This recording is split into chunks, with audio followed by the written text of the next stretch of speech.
The morning tide pressed itself against the sea-washed stones of Dragonstone with a hush so gentle, it might have been the breath of some ancient leviathan sleeping beneath the narrow sea. In that lull between true dawn and the sun's first blaze, Prince Rhaegar Targaryen stood upon the terrace that jutted from Rhaegar's holdfast, silver-gold hair unbound and stirring in the wet wind. He cradled his infant son against the crimson silk at his breast, not as a warrior might bear a trophy, nor as a king might brandish an heir, but as something wholly more fragile, an answer to a song that had haunted half his life. The babe blinked up at him, violet eyes darkened to near black by the unsure light. Zone, though the midwives still whispered Jeharaz in reverence, and the ravens already winged letters naming him crown prince across the length of Westeros, closed one hand around a length of his father's hair. Even at scarcely half a year, the grip was startlingly certain. Rhaegar felt the pull not merely on his scalp, but somewhere deep beneath the armor of bone and sinew, a tether that moored him to the future even as the ghosts of Summer's rebellion skulked behind every unopened door. They would sail for King's Landing before the fortnight ended. Aerys was dead.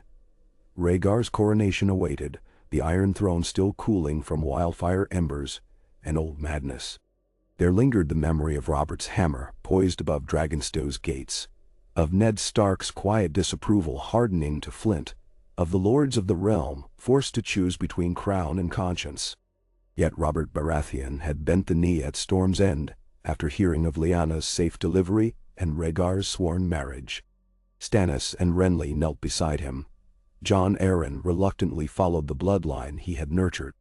A compromise, court whispers insisted. A miracle, the small folk prayed. A warning, the maesters noted in chill ink. Peace built upon ash can drift on the slightest wind. That wind cut across the terrace now, smelling of salt and fresh promise. Rhaegar pressed a kiss to his son's brow, tasted the faint warmth of life unmarred by prophecy, and turned toward the yawning doors. Below in the nursery, Ser Oswell waited in polished scale, white cloak rippling. The Kingsguard had been reduced to 5 since the storm at the Trident.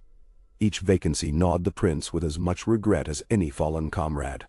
He nodded to Oswell and relinquished Jon into the knight's practiced hold, then strode toward his own chambers to don the black and red he would wear upon arrival in the capital. Within the gallery of dragons, those towering basalt statues whose wings formed an arch of talons above, Lyanna waited, slim against a tapestry of Valyria. Motherhood had cost her neither the fleetness of her gaze nor the defiant tilt of her chin, though the maesters urged caution, for the labor had led her near to the stranger's gate. She stepped out now, dark hair braided with strands of silver. Her wolf's head clasp held the cloak to slender shoulders, stark gray beside Targaryen scarlet. Ice and fire woven into a single refrain. "Is he awake?" she asked. "He dreams of milk and conquest," Rhaegar replied, and Lyanna's laugh warmed the gallery like sunlight cresting Winterfell's blanketed fields. They paused by a window, the sky paling to pearl. Far below, the harbor swayed with black-hulled warships bearing 3-headed dragons upon their sails. Targaryen banners snapped alongside the crowned stag of Storm's End, and newly raised upon azure cloth, the white direwolf of Winterfell, symbols of oaths reforged in blood and necessity.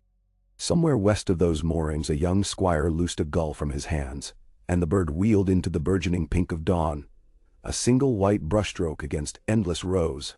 The bells of the Red Keep tolled the prince's return as though strained by disbelief, 7 silver tongues echoing across the sprawl of King's Landing.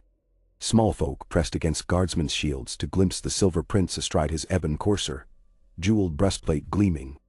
But their cheers faltered, curious, when Lyanna rode beside him wearing the wolf's cloak, and again rose in full voice at sight of the babe cradled in her arms. "Crown Prince, Dot, Dragon Wolf, promise of peace." Rumors flowered even in that first moment, that his cry had ended the war, that he bore 2 hearts, that the old gods and the new had argued over his soul and reached uneasy accord. Inside the holdfast, Joan's nursery overlooked the Blackwater rush. Rhaegar ordered a single weirwood branch set before the window, a gift from Ned Stark, arrived swaddled in damp moss, its red leaves trembling like flecks of fresh blood, so his son might know the faces of Lyanna's gods, as well as the stern countenance of the seven carved above the corridor's lintel. At night the crimson leaves rustled in the breeze, and Rhaegar imagined them whispering songs he alone could understand. His own childhood had been forged amid uneasy silences, Aegon Ve's cautious hopes, Jaehaerys' death his premature death, and Aerys' slow descent into mania.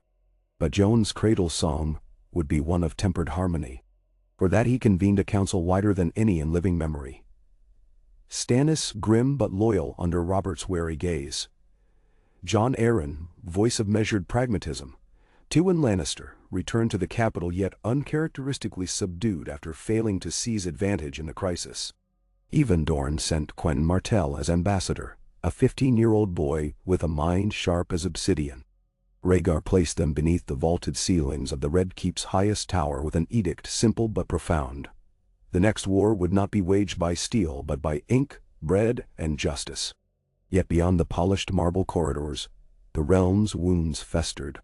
In the Reach, Lord Mace Tyrell bristled at concessions offered to Storm's End.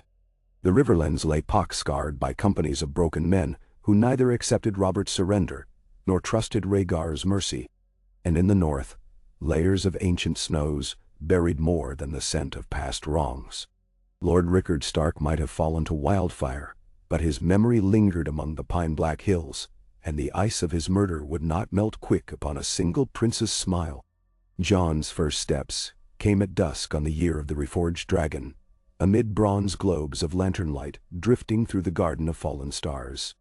The air smelled of night-blooming flowers that opened their velvet throats only when the sun relinquished its hold, and of parchment, because Maester Remian, in his eagerness to mark the milestone, had snatched up healing scrolls from the rookery and left them unfurled on a marble bench. Rhaegar knelt in the grass, hands outstretched. The boy's hair, pale as winter's first frost, caught the lantern glow so each lock seemed etched with flame. He wobbled forward, 2 steps, then 3, Lyanna's laughter as steady as a drumbeat behind him. When Jon pitched into his father's waiting arms, a chill rolled through Rhaegar's spine as though prophecy itself had slid a cold finger along each vertebra. Yet no doom descended, no shadowed voice hissed of ice and death. There was only the boy's babbling delight, the perfume of star night blossoms, and the sense that perhaps destiny could be coaxed into gentler shapes. Soon after, the prince began speaking in fits of old Valyrian, nonsense strings at first, mimicry of the songs Rhaegar plucked on silver harp beneath nursery rafters. The maesters insisted early tongues sometimes chose strange paths. Lyanna teased that her son spoke wolf song no southerner could untangle. But to Rhaegar each syllable curled with meaning. He lay awake certain nights translating child babble into lines of prophecy, telling himself it was harmless devotion, even as the parchment stack on his writing desk grew into towers. Years unfurled like banners in a steady wind, and peace, though fragile, took root. Highgarden supplied grain to drought-stricken crownlands, in exchange for knighthoods bestowed upon lesser Tyrell cousins. The Westerland's coffers lent coin for rebuilding river runs' outer walls scarred by siege, while Tywin's ambitions found outlet in grand tournaments rather than open war. Across the narrow sea, the Golden Company, once poised to seize Westeros for the Blackfyre claim, turned swords toward disputed Pentoshi lands, their contracts fattened by discreet Targaryen purses. Every measure a quiet gambit, every gambit another stone laid in the foundation of the prince's fragile dream. Within the Red Keep, Jon's education became legend. One day he fenced under Sir Arthur Dane's watchful eye, Dawn's blunted cousin drawn to teach footwork. The next he traced Valyrian glyphs with Maester Remian, charcoal smudging pale cheeks. Another saw him spar words with young Quentyn Martell, whose Dornish lilt coated each syllable in sun-baked confidence. Yet amid these lessons, Rhaegar wove threads unseen. He taught the boy gentleness. It began with music. The hall of spring sunlight overlooking the bay housed tapestries and a single lacquered harp, set upon a dais. Jon's fingers, slender and uncertain, plucked until sound shimmered beneath rafters carved with dragons in flight. A string must yield to sing, Rhaegar told him. Strength is admirable. Restraint is art. The prince listened, head tilted, until wrong notes dissolved into chords as sure as seabirds' cries. And it continued in matters of rule. When Jon was 8, he asked why Flea Bottom stank worse than the fishmonger's quarter. Rhaegar led him down the winding steps, no guardsmen in sight, and walked the mud streets among potboys and ragpickers. He bought a sweet roll for each, prince and pauper alike, and showed Jon how coin could ease suffering, but not erase it. Only justice, he said, endured. The lesson seared itself on Jon's heart. That night he spent an hour staring at the stars etched into his chamber ceiling, and whispered to Shadow, the lean black kitten Lyanna had gifted him for name day, that one day he would make the city shine like those distant fires. Yet not all fires warmed. In the year of the wolf's bloom, reports reached the capital of skirmishes along the neck. Houses Frey and Reed quarreled over tolls on the Green Fork. Whispers claimed a company of Sellswords prowled the shore of the Bight, wearing stag sigils painted over old Baratheon livery. At first Rhaegar dismissed the tales, sour men unwilling to accept peace, nothing more. But when the king's road caravans arrived stripped to axles, and a patrol of royal men-at-arms returned with arrows fletched in obsidian black, denial curdled to dread. He summoned council at midnight. Lyanna paced beside him, her wolf's cloak thrown hastily over nightdress. Ned Stark stood before the painted table wearing steel and sorrow in equal measure. For though he had bent the knee to Rhaegar, he would not see the north bleed anew. Tywin sat with fingers steepled, assessing cost as coolly as if he priced a mine's output. Robert Baratheon drank mulled wine and glowered whenever Lyanna passed near, though the years had burned away the fiercest embers of his old desire. Their debate surged like storm tides until dawn's first pink found them still unresolved. Jon, woken by raised voices, slipped through corridors until he perched unseen behind a pillar. He watched his father hold the realm's fate upon words carefully weighed, admired the way Rhaegar's gaze softened when it met Lyanna's despite the iron band tightening around his brow. In that instant, hearing arguments about troop levies and winter stores, Jon understood rule was less a crown upon one's head than a burden balanced across aching shoulders. Later, when Rhaegar discovered him dozing on a tapestry-laden bench, he neither scolded nor dismissed the boy. Instead, father and son walked the dawn-lit gardens where dew-jeweled spiderwebs into nets of glass. There Rhaegar spoke frankly of power and fear, of how every gesture in court became echo or blade. "You will rule one day," he said, kneeling so their eyes met, "and many will love you for your name. Yet love alone is frail. Seek to be worthy of it, and they will build thrones in their own hearts where none can dethrone you." Jon nodded, solemn child, fashioned by equal parts dragon's fire and winter's steel. He opened his small hand and watched morning light pool in the hollows between his fingers. It glowed there as though captured, refusing to escape. The years that followed calcified into the cusp of adolescence. Jon practiced sword forms each dawn until sweat marbled his shirt, then read histories while shadow curled atop yellowed pages. He sparred with Rhaenys, whose quick grin turned every bout into dance, and with young Aegon, more bull-headed, more prone to rush headlong. Lyanna taught him to ride, the wind shredding laughter across the Roserad. Ned honed him in the quiet truths Stark men cherished, that vows meant more than life, and winter waited for no king. Yet amid such tutelage, darker currents crept unseen.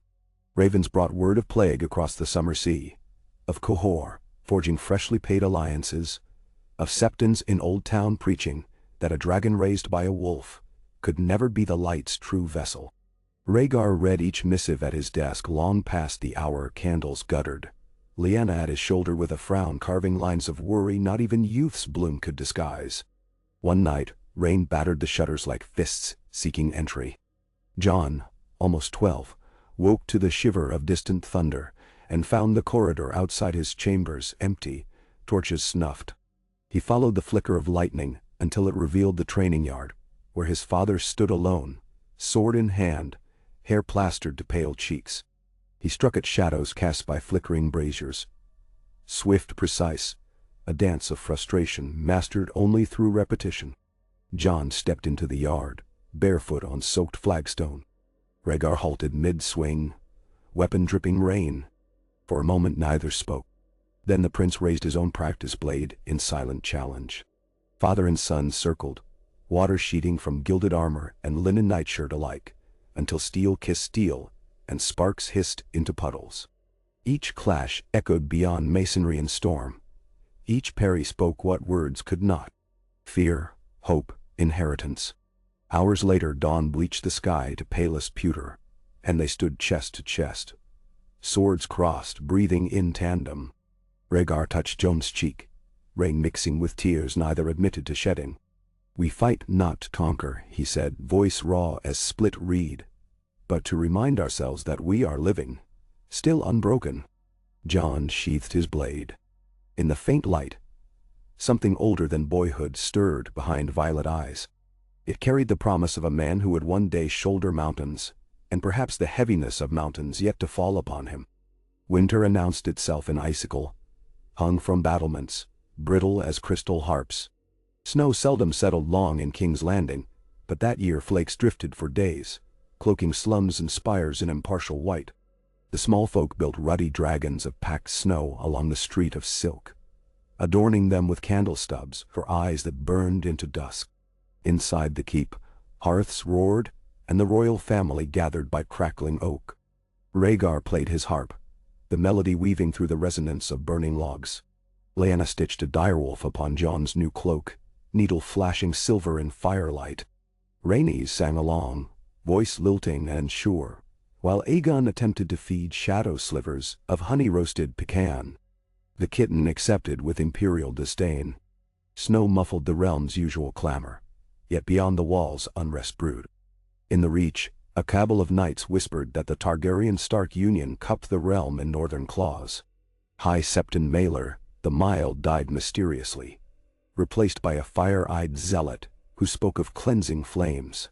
And rumblings from the free cities suggested exiled lords still courted the Golden Company, with promises older than Rhaegar's reign. The king, though many still used the title prince out of habit, met these threats with parchment and persuasion. Yet for each missive dispatched, another rumor rose.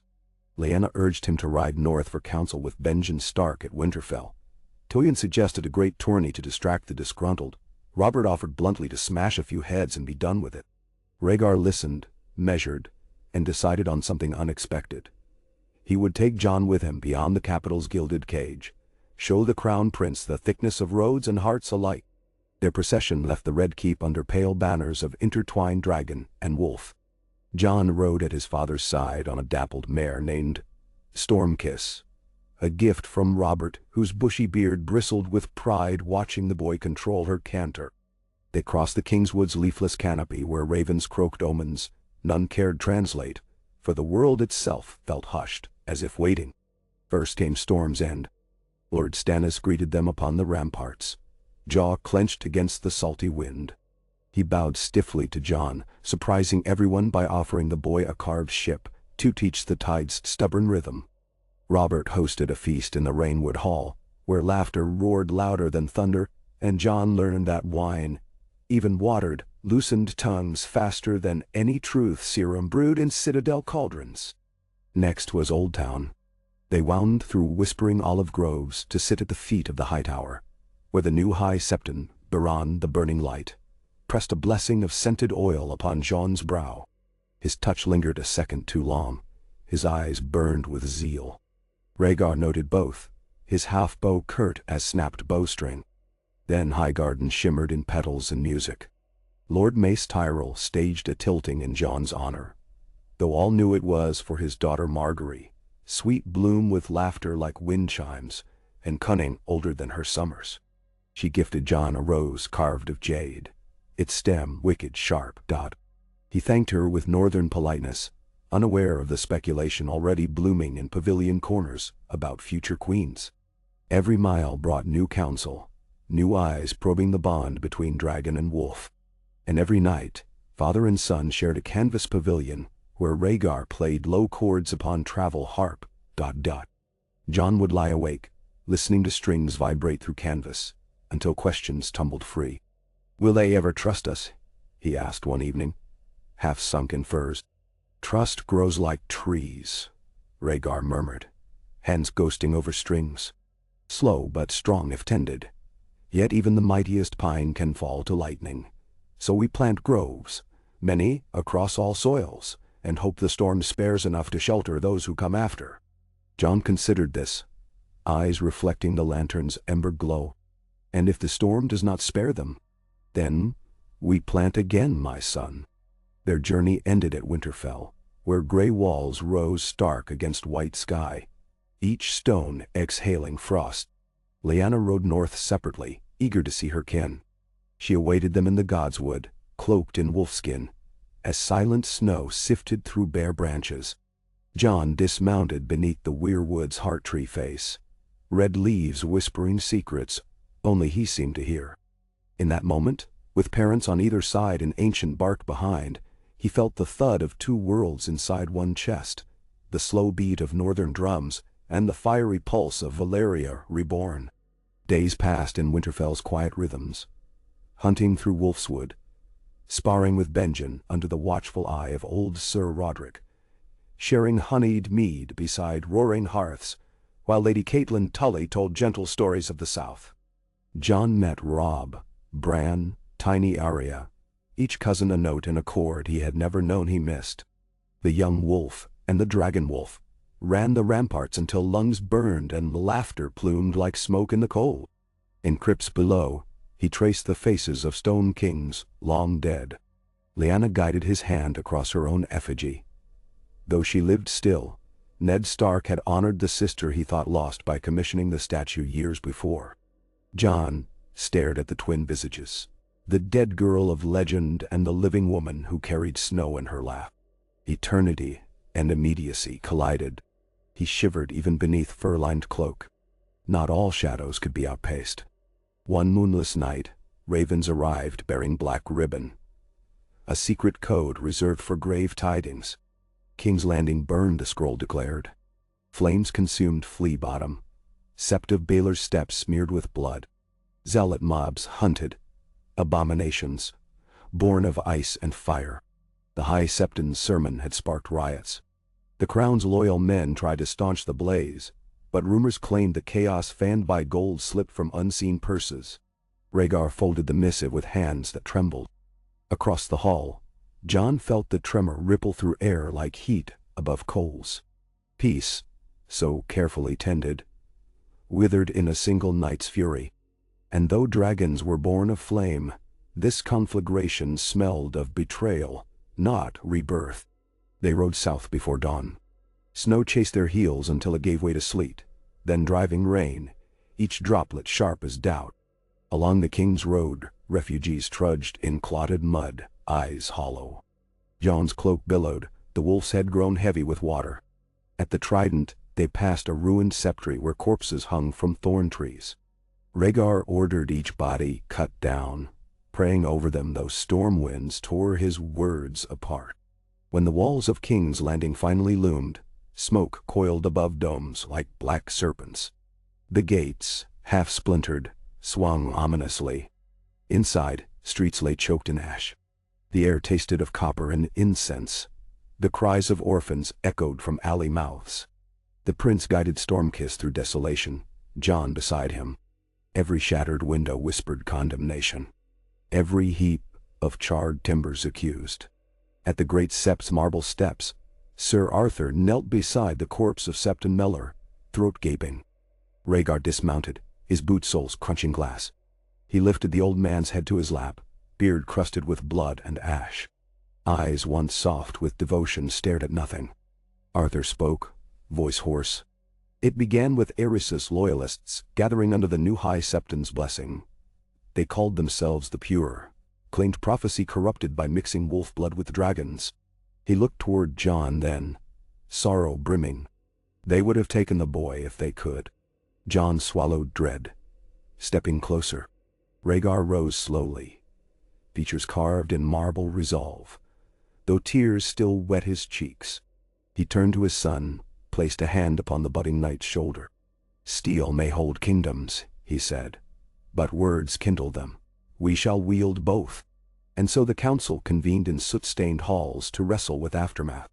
Tywin arrived late, golden cloak unspotted by ash, He offered resources to rebuild while disclaiming any knowledge of the pure. Yet whispers said Lannister coin flowed freely among zealots. Stannis reported storms and secure, but restless. Robert struck walls in fury at what faith had wrought. Quentin Martell rode hard from Sunspear with offers of Dornish spears should war blossom. Rhaegar listened, spine straight as dawn. Jon sat silent beside him, absorbing each subtle shift in tone, each glance of accusation. He felt the weight of Red Dragon sigil on his tunic as a brand. This was the crucible, where boys cooled into iron. Night fell purple behind broken tower windows. In the royal solar, alone but for shadow, Jon traced city maps blackened by fire. Charting wards most damaged, wells fouled, bakeries collapsed. The kitten batted at a curling edge, and Jon gently smoothed the parchment. Someday, he vowed, these streets would ring with music louder than riot chants. Rhaegar entered then, candle in hand. He watched his son a moment before speaking. Tomorrow I will address the realm. Lies will be named, the guilty chastised. But speeches cannot mend what has been rent. He set the candle down, flame dancing. It is time you wore more than practiced steel. From beneath fur mantle he produced a sword. Slender, Valyrian steel dark as star-strewn midnight. Its ripples shimmered with captive starlight. Black snow, he murmured. Forged for you in Qohor. A king's blade must suit his soul. Beauty and danger entwine. Jon accepted the weapon, awe thick in throat. The grip fit as though molded to his palm. He drew the blade, and lantern light slid along its length like dawn along a glacier's edge. Remember, Rhaegar said, resting a hand atop Jon's, steel is last resort. Yet when the last resort comes, let your strike be swift, your purpose true. Dawn etched the horizon in shards of rose and gold. From the Iron Throne's dais, a seat still bearing scorch marks of his father's fury, Rhaegar addressed nobles, small folk, sparrows. His voice, quiet but unyielding, recounted the pure's crimes, named agitators, promised justice. Yet for every noble who lowered eyes in shame, two whispered behind velvet sleeves. And somewhere beyond the hall, a zealot sharpened a dagger on whetstone, polishing conviction with the stroke. Afterward, in the Tower of the Hand where Jon Arryn drafted edicts, Rhaegar found Jon studying charred ledgers. Numbers tell stories, the boy said without looking up. Hunger breeds anger. Anger seeks banners. He tapped a column where grain stores had dwindled. If we feed them, perhaps banners vanish. Rhaegar smiled. Proud. Spoken like a king whose throne in his heart's not iron. He clasped Jon's shoulder. Let us feed them. Thus began the great rationing. Granaries in the Reach opened, carts escorted by knights in green and gold. Dorne sent ships laden with dates and citrus to stave scurvy. Even the Ares eagles soared south with leathern sacks of oats. Jon oversaw distribution, clad not in gilded armor but plain wool, face visible to those he helped. The bards sang of the crown prince who walked ashes and found seedlings underneath. Yet seeds need sun, and shadow grows tall in low light. The pure scattered but did not dissolve. In hidden cellars, they whispered of kings touched by demon blood, of wolves wearing dragon skins. Assassins tested keep defenses twice, each attempt thwarted, yet each failure taught them more. Jon's name became prayer and curse alike. On an otherwise unremarkable evening, as bronze sky melted into twilight, a Sellsword's crossbow bolt sliced the air of the library tower.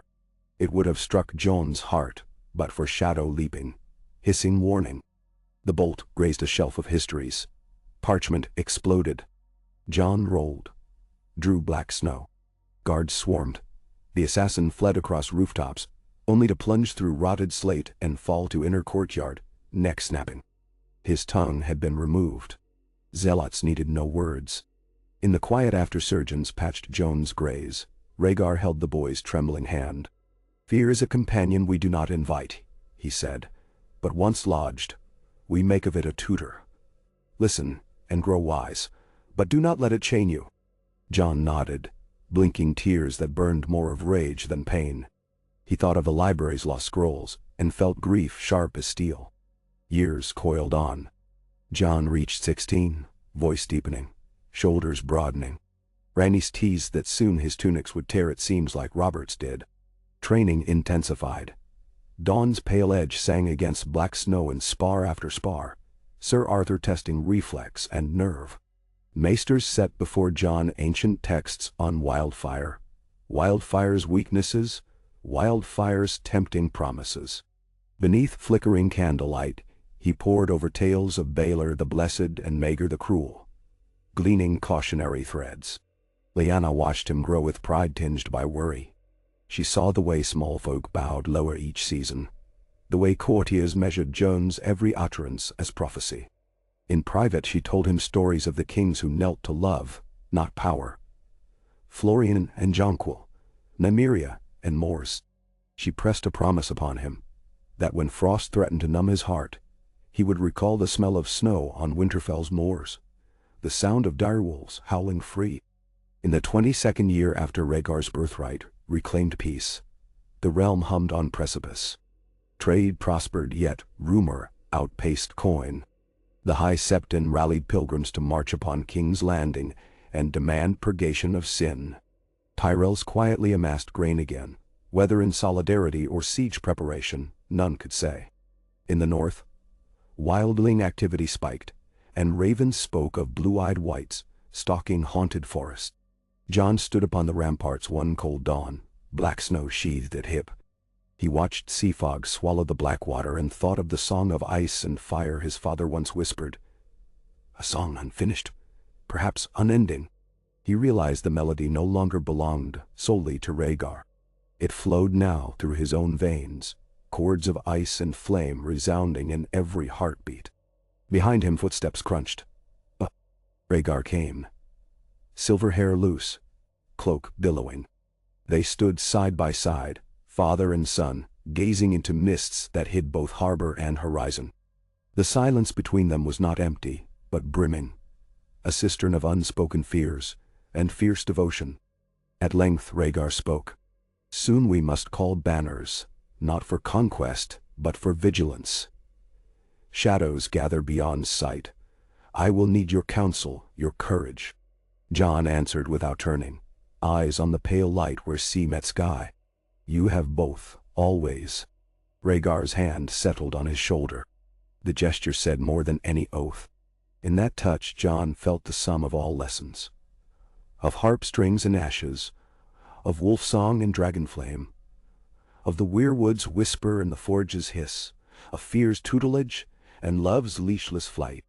It forged something new within him, a resolve tempered by empathy, a readiness not for glory, but for guardianship.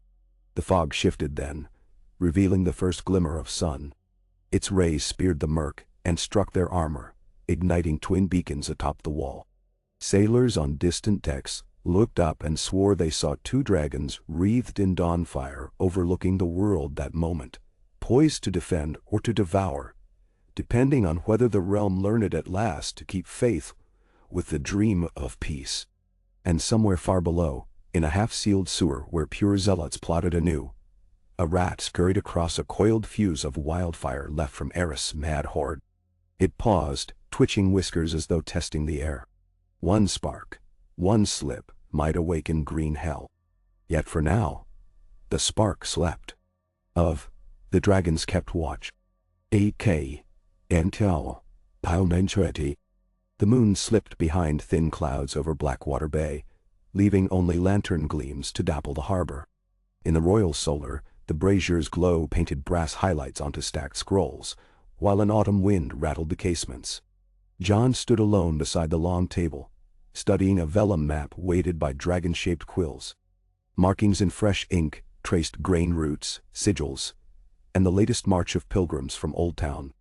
They would reach King's Landing in little more than a fortnight, 20,000 souls singing the High Septon's new hymn, trailing wagons of icons, and flanked by self-anointed swords of the faith.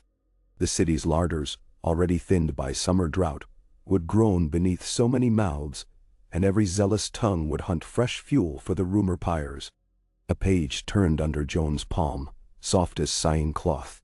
He remembered tilted sept in Flea Bottom, its charred rafters jutting like teeth, and the scent of rain on cooled stone while small folk picked through ash for relics. Fear had tunneled deep that day, fear not for himself, but for what might become of those he was sworn to shelter. He had taught the fire a lesson. Apparently, the realm had need of another. Footsteps brushed the corridor's carpet. Rhaegar entered without ceremony. Silver hair unbound, harp slung over one shoulder. The king looked travel-worn, though he had not left the keep all week. Lines of wakefulness itched his eyes. He set the harp upon a settle, untouched, and came to Joan's side. "They camped tonight at Bitterbridge," Jon said, fingertip resting on the dot of an inked tower. "If the fields between there and the city are lined with tents, we could slow their arrival. Festival games, free bread, healers tending wounds. Give the small folk cause to linger." "The High Septon will not linger," Rhaegar replied, voice low. "Zeal rarely pauses for revel." "Then we greet them on open ground," Jon said. "Let their first sight be the crown's mercy, not walls bristling spears." Rhaegar traced a river line, candlelight glinting in violet eyes. "Mercy first," he agreed, "but readiness behind." He looked up. "I will ride to meet them 4 days hence, but you will remain to oversee the city." Jon inhaled. "Some will say you hide me, that the union the faith despises is kept from view." "Better they mutter that than draw blades at you," Rhaegar said. "I would not risk another crossbow bolt, or worse." His hand settled briefly on Jon's shoulder. "Squeeze firm. Command is more than swords and speeches, my son. Sometimes it is absence at the right hour." Reluctance tasted like iron on Jon's tongue, yet he nodded. "Then I will see the storehouses stocked, and the gates guarded." Rhaegar offered a faint smile. "You sound older each season. I still remember you toddling after Shadow in the herb garden, furious the cat outran you." Jon huffed a quiet laugh. "She still outruns me, only chooses not to boast." He slid another scroll open, revealing Flea Bottom's tangle of alleys. "I want House Rain's abandoned grain silo repurposed. It stands intact after the riots. With repairs it could shelter 1,000 pilgrims." Rhaegar's brows lifted. A Lannister property turned to charity. "That will needle Lord Tywin." "All the better," Jon said softly. "He thrives when pricked." Father and son bent together over the parchment, murmuring plans until candles guttered. Outside, the wind shifted, carrying the brine of distant storms. It ruffled the edges of a loose page, a half-finished ballad Rhaegar had penned but set aside. The title read, "A Song for the Dawn Yet to Break." Neither noticed the quiver of that promise as they mapped the measures necessary to keep it alive. Morning rose clear and cold enough to crack puddles to glass. Jon crossed the outer yard with black snow belted at hip and a ledger nestled under one arm. Around him, the castle pulsed with new discipline. Masons hauling limestone toward the river gate. Quartermasters barking tallies beside carts stacked with dried beans. Tailors measuring lengths of undyed wool for blankets. The city might teeter on the verge of turmoil, but within the Red Keep, an engine of intent thrummed. At the stables, Sir Arthur Dane held the reins of a towering, dappled destrier. His white cloak swirled like storm cloud caught on marble. He dipped his helm in greeting. "Your Highness," he said. "The North Road garrison reports an influx of sellswards, none openly hostile, yet none wearing livery. Would you have scouts follow them?" Jon passed him the ledger. "Positions marked here. I want 2 silent riders for each company. Keep the watchers fluid. Shift at dawn and dusk so the sellswards never see the same face twice." He met Arthur's eyes. "And if any squad sets camp within 2 miles of the pilgrim host, I want Raven to me before sunset." Arthur studied the marks, expression unreadable save for respect's steady glow. "It will be done." He swung into the saddle and rode through the gatehouse, hooves striking sparks like new stars. Jon turned toward the smithy, where smoke drifted blue-gray against autumn sky. Inside, heat slammed him as though the forge fires lifted a separate season. A dozen apprentices hammered rivets into cauldrons, vast iron pots destined for soup kitchens. Master Tabomat, broad-shouldered and sweat-sheened, raised a black-gloved hand. "Highborn," he boomed. The handles you asked, done by Morrow's light. See, they're thick enough to grip with mittens, Jon said, rolling firelight across the edge of a half-completed cauldron. He imagined winter refugees packing the sept's ruins, steam rising from hearty stew. The vision steadied him even as the anvil clangs jarred bones. Mott wiped brow with forearm. And the swords? Jon hesitated at the rack of newly forged blades, each oiled to mirror sleek. War loomed like frost on an autumn leaf. But these swords would defend the innocent first. He set a hand upon one hilt. Sharpen them, he said, and pray they rust before seeing blood. The smith grunted assent. Jon departed into crisp light, lungs relishing the air after forged smoke. He climbed the tower of the rookery, boots echoing. At the landing he met Maester Rhaegar, adjusting a cage door. Ravens croaked overhead, restless. Word from Winterfell, the Maester said, handing over a parchment sealed in stark gray wax. Jon broke it, eyes darting. Lyanna's script flowed sure, wildlings massing at the shivering sea. Unsure numbers. Benjen rides north with rangers. Bran sees shapes and storms, eyes like sun on ice. Jon read twice, felt his pulse stutter. The faith's threats weighed heavy enough. Now winter's omens stirred like wolves beyond lamplight. I must reply, he muttered. Rhaegar offered quill and inkstone. Jon penned swift lines. Supplies promised, stalwart faith in northern valor, a plea for caution, and tied the scrap to a black wing. The raven sprang skyward, wings beating into distance. Jon watched until it vanished into blue, then stood long after, listening to the faint rustle of restless birds. Their cries reminded him that distance solved nothing. Every frontier's peril sooner or later came home. When he descended, midday horns blared from the inner ward. The gates groaned open to admit a column of riders under gold banners. House Tyrell's envoys, blooming roses stitched in emerald. At their head trotted Sir Loras, armor polished to looking-glass shimmer, helm plumed white. Behind him rode Lady Margaery, half hidden in hooded cloak. Jon paused above the archway as the column halted. Margaery looked up, as though sensing eyes, and for a second their gazes locked across height and hubbub. Hers held warmth and calculation in equal measure.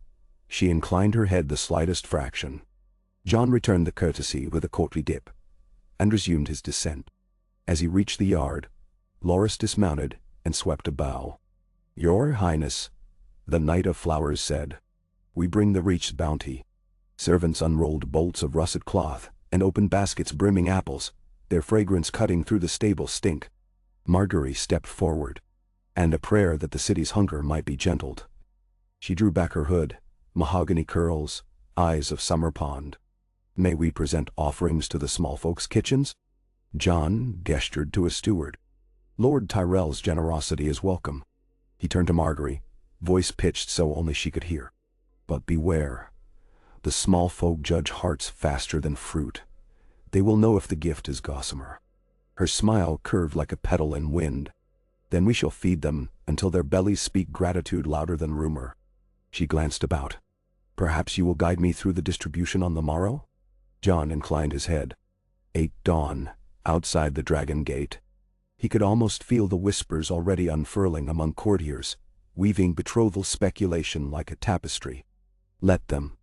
Alliance, sometimes sprouted where rumor planted seed. He watched the Reachmen lead wagons toward storehouses, felt a prickling at the base of his skull. Amid goods and grins, one servant moved awkwardly, sack slung too carefully.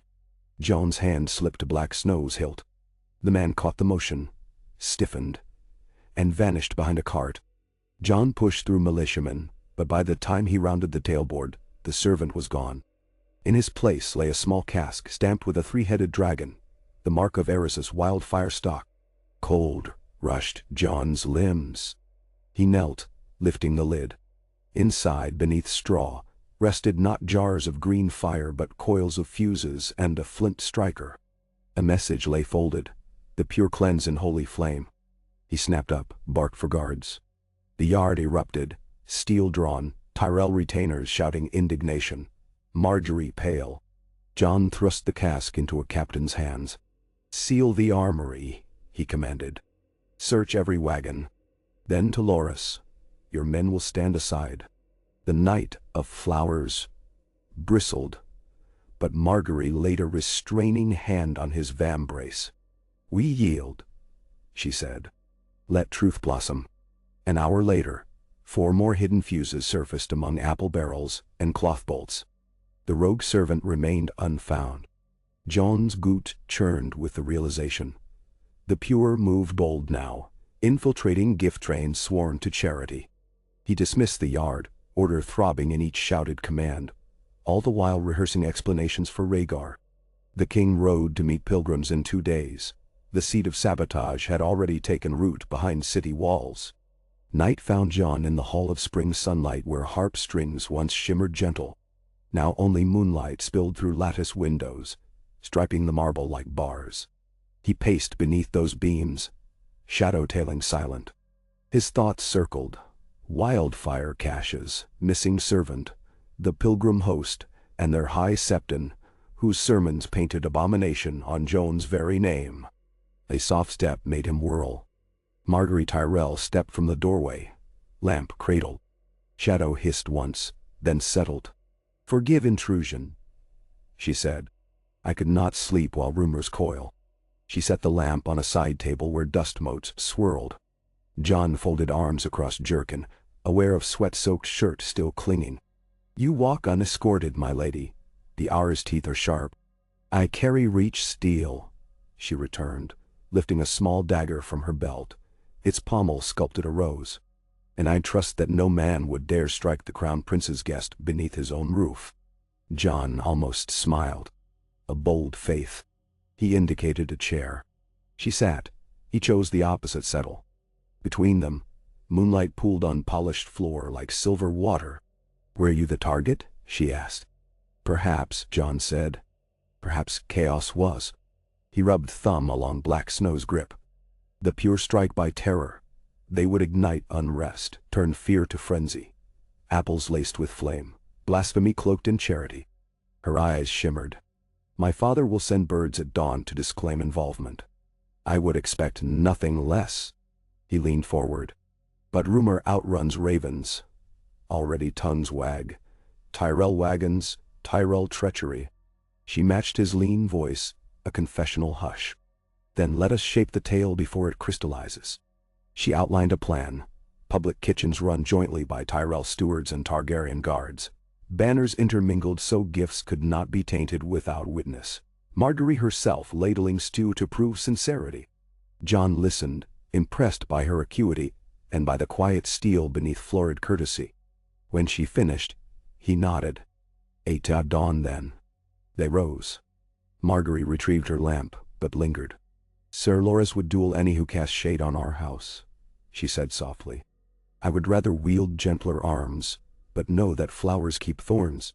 John watched the lamp's circle slide across flagstones. "I have learned," he said, "that thorns and blades often share parentage." He bowed, and she departed, leaving the hall to moonlit hush. Shadow leapt onto the harp stool, pawing a string. A note rang, fragile. John exhaled, letting the sound fade into silence, and wondered which gambit would bloom first. The Faith's fury or the Reach's rescue. Rhaegar departed at sunrise. 6 Kingsguard cleaving mist as their horses thundered across the drawbridge. John stood on the barbican, watching his father's cloak flare red-black until distance swallowed it. The city felt larger without that presence, as though every courtyard and corridor stretched. He tucked the sensation beneath duty's mantle and descended to the Dragon Gate. The morning distributions unfolded beneath banners, interlaced rose and dragon. Cauldrons steamed, lines of hungry stretched, Tyrell stewards poured cider. Marguerite moved among them, hair braided with simple ribbon, hands red from hot ladles. John patrolled with guards, gauging mood, wary but mellowing under the alchemy of full stomachs. Near midday, cries erupted by the side street. John spun, hand on sword, and saw 2 ragged men grappling a septon in tarnished crystal circlet. "Spawn of sin," one snarled. "Tell your high septon we purge ourselves." They raised clubs. John strode forward. The crowd parted with a hiss. Before he reached them, a slender figure vaulted the soup table. Sir Loras, blade flashing. With the flat he swatted clubs aside, pivoted, and pinned both men against wall. Jon arrived as Loras twisted arms behind backs. "Zeal has no license here," the knight growled. Jon gestured guards to seize the pair. He addressed the onlookers. "These men answer anger with violence. We answer with law." He raised voice. "Let none fear to pray, eat, or speak within these wards. House Tyrell and the crown shield all." He turned to Loras, inclining head. The crowd murmured, some cheers, a hush of relief. Afterward, as guards marched the zealots away, Margaery joined Jon under a timber awning. "Two thorns plucked," she said, though worry pinched her smile. Jon offered her a waterskin. "This is but drizzle before the storm's wall," he murmured. "When pilgrims arrive, we must ensure no spark reaches powder." Margaery gazed toward Vicinius Hill, where smoke still drifted from forged chimneys. "I will speak with my knights. We will patrol the Sept square, distribute bread at dusk. If folk see roses guarding dragons, distrust may wither." Jon nodded gratitude. Their eyes locked. An unspoken pact forged. 3 days bled into anxious dusk. Scouts reported the pilgrim host 2 miles out, torches bobbing like a serpent of stars along the King's Road. Rhaegar's party parleyed at their vanguard, but details scarce. The High Septon refused to dismount, declared only that tomorrow he would preach before Beller's steps, that the crown should prepare to be absolved or judged. Jon convened council in the Tower of the Hand. Tywin Lannister arrived first, cloak trimmed sable despite the mild night. He studied Jon as a goldsmith might essay ore. "Word is the boy commands," he said to no one, seating himself. "Let us see if the throne's heir proves alloy or pure." Jon met that cold gaze level. Pure alloys withstand stress better than brittle gold. Tywin's mouth twitched, whether in amusement or annoyance, impossible to say. Robert Baratheon entered next, belt straining barrel chest. "I say we meet them at the gate with barrels of ale," he boomed, flopping onto a chair. "Faith preaches plenty, but a man's heart softens faster under froth." "Your Grace," Jon said, "Father would treasure your counsel upon his return. For now we must keep peace without drowning it." Robert grunted, accepting cup of watered wine. Stannis followed, eyes like iron filings. Patrols are placed. Archers watch rooftops on the Street of Seeds. He unrolled a map. "Yet every vantage we hold, the faith holds a prayer. They could hide 50 daggers among icons." "Then we dull those daggers," Jon said. He explained, "Tyrell and Baratheon men mingle with city garrison to line procession route, each bearing identical white tabards. Any zealot out of uniform stands clear. Meanwhile, soup stations dot the path to slow approach, lowering tension. The High Septon's dais remains open, ringed by visible but unarmed guards. Knots of strength disguised as humility. They must see we do not fear words," Jon finished, "only blades." Tywin drummed fingers. "A noble scheme. Yet words toppled kings long before blades. The mob hears one cry for vengeance and 7 streets burn." "Then we quench hate with witness," Jon said. "I will stand beside the High Septon as he preaches." Robert sat up. "You'll place neck beneath his sword." "If he condemns me," Jon said, "let the realm see my answer." Stannis exhaled through nostrils. "And if one zealot looses arrow?" "A captain of crossbowmen," Jon said, "shall hold me at point. Any who raise arms risk killing crown and clergy alike. Zealots crave martyrdom, but not if it damns their cause."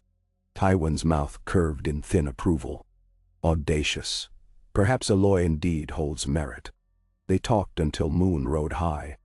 As council dispersed, Tywin paused by Jon, voice private. "A king earns loyalty by balancing fear and hope. You show me balanced steel tonight. Keep its edge. Do not blunt it on mercy that cannot be repaid." Jon inclined head. When Tywin's boots echoed downstairs, he felt chill of prophecy in those words. Mercy and steel, 2 notes of the same chord. Pluck one too often, and the other snapped. Later, in his chamber, Jon found Lyanna's latest raven waiting. Bran dreamt of pale spiders big as hounds crawling from broken ice. Benjen lost northward. Winter stirs. Jon closed eyes, pressing scroll to brow. The realm brimmed with perils enough without dead legends waking. Yet dreams carried echoes.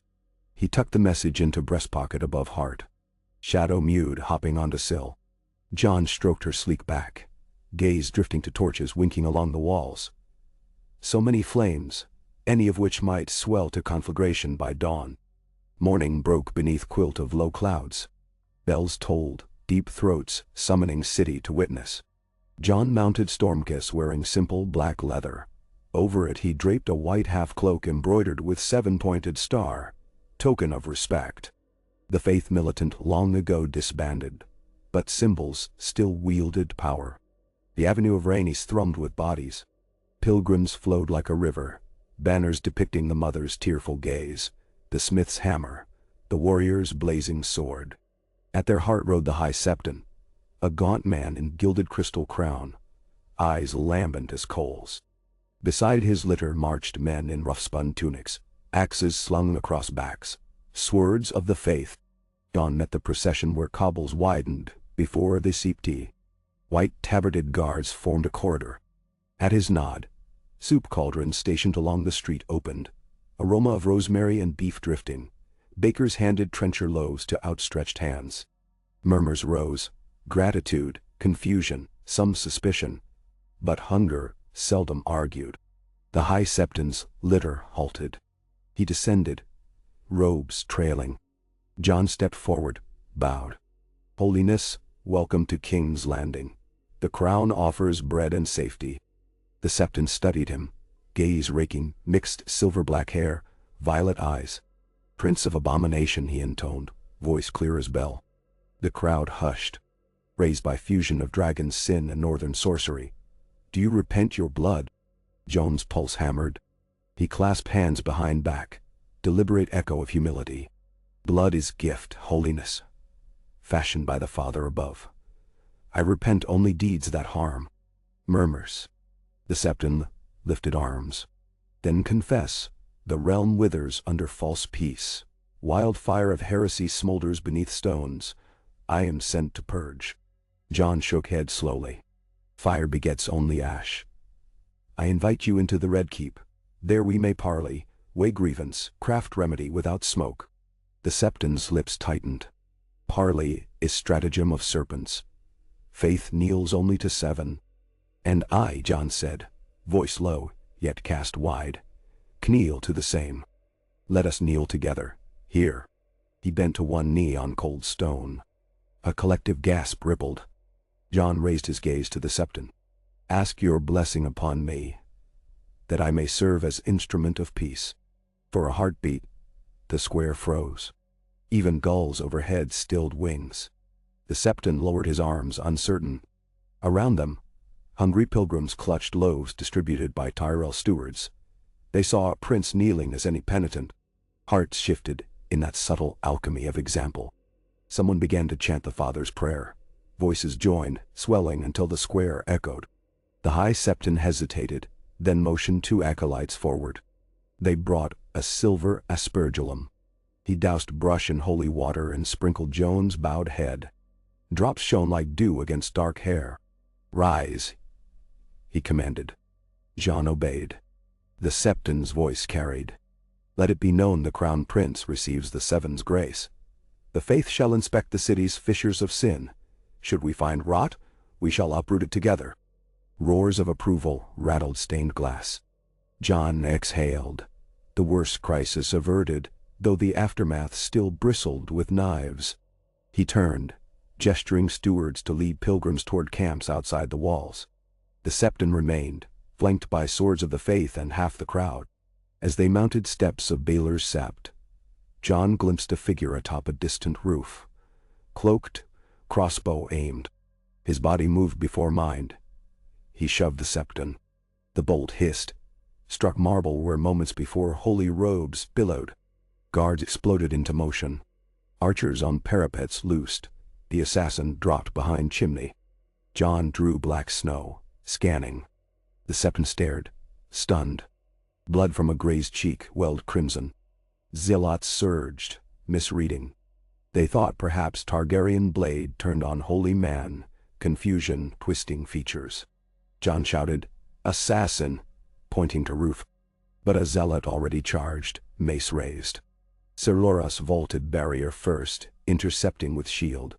Steel rang. Chaos erupted, crowd splitting, some fleeing, others rushing. Guards wrestled zealots. Jon guarded the septon's flanks, parrying a sword stroke, answering with hilt blow to temple. High above, the assassin reappeared, sprinting across tiles. An archer's arrow pierced his calf. He stumbled, sliding. Torchlight glinted on something clutched. Another wildfire fuse. He struck slate. Sparks flew. Flame licked the fuse, racing toward a clay jar strapped to his belt. Jon's heart lurched. "Arrow!" he cried. An archer loosed. The shaft punched the jar just as green erupted. Wildfire blossomed, devouring roof in viridian roar. The assassin's scream drowned in chemical shriek. Below, embers rained. Panic surged. Jon sights the high septon's arm, half dragging him toward the sept doors. "Inside!" he yelled. Loras herded guards, forming a shielded tunnel. Wildfire spat across eaves, droplets igniting banners. Screams echoed. Within the sanctuary, vaulted stone dampened chaos. Jon guided the septon behind columns, then spun to address disarray. "Seal doors, smother flames," he ordered. Zealots and guards alike scrambled to obey. Smoke thickened. Margaery burst through side entrance, apron smudged ash. She met Jon's gaze, determination burning. Hours stretched like heated iron. Bucket lines passed from nave cisterns. Knights hacked blazing banners down, trampling embers. Finally, fire surrendered, leaving sept western roof blackened but standing. Dawn seeped gray through broken clerestory. Jon slumped against pillar, lungs scorched. The high septon approached, fresh bandage on cheek. "You saved me," he said, voice hoarse. "We saved each other," Jon replied. "All within these walls did." The septon searched his face. "I misjudged dragon spawn. Perhaps ice tempers flame." He extended hand. Jon clasped it. Soot mingling. Outside, bells tolled again, this time relief. The assassin's body, charred beyond recognition, bore no sigils, only a tattoo of a pure white flame upon darkened wrist. The pure indeed. But his failure tipped scales. Many pilgrims now whispered of the prince who knelt and shielded holiness. The zealot's narrative fractured. Still, Jon knew victory fragile as frost. Wildfire stores remained hidden. The assassin's fellows yet lurked. And north of wall, ancient cold drew breath. Rhaegar rode through battered Dragon Gate at sunset, armor dust dull. He dismounted in courtyard where Jon awaited. Father and son clasped forearms, relief plain upon both. "I heard of roof fire," Rhaegar said. "I feared the worst." "Only scars," Jon answered. "City stands." He described events, each beat measured. Rhaegar listened, pride and worry warring across features. When the tale ended, Rhaegar folded Jon into embrace rarely offered in public. "You carried the day," he murmured. "A king's heart in a prince's breast." Jon pulled back. "The day, yes, but the war slumbers. The pure will strike again." "Then we hunt shadows," Rhaegar said. Eyes hardened. No refuge for those who would burn children to scorch a name. Behind them, Lady Margaery approached, curtsying. "Your Majesty?" she greeted. "The Reach offers carpenters to mend the sept." Rhaegar thanked her warmly, noting glance she shared with Jon. Later, as he and Jon climbed turret stairs, the king sighed. Tyrells wield charm like spear. "Are you wary?" Jon considered. "Charm is neither virtue nor vice. What matters is hand that guides. Margaery's hand, I think, steadies more than stabs." He paused at window overlooking twilit city. Smoke curled faint from Septi's roof. "Yet I will not let roses blind me to thorns." Rhaegar chuckled. "Spoken like your mother." They reached the tower apex, where evening breeze tugged cloaks. Lights glittered along streets. Cookfires, lanterns, watch torches, a constellation mirroring stars above. Jon rested arms on parapet. Rhaegar joined.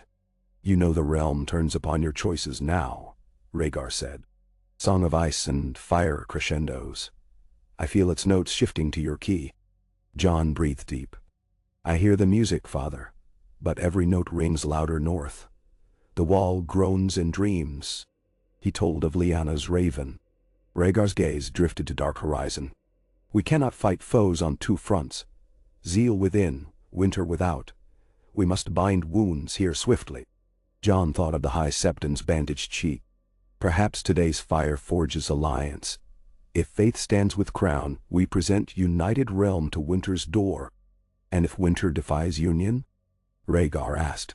"Then we fight as dragons," Jon said, breathing light enough to melt night itself.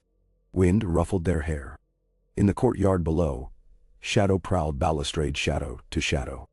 A bell struck curfew, its toll reverberating like a distant heart.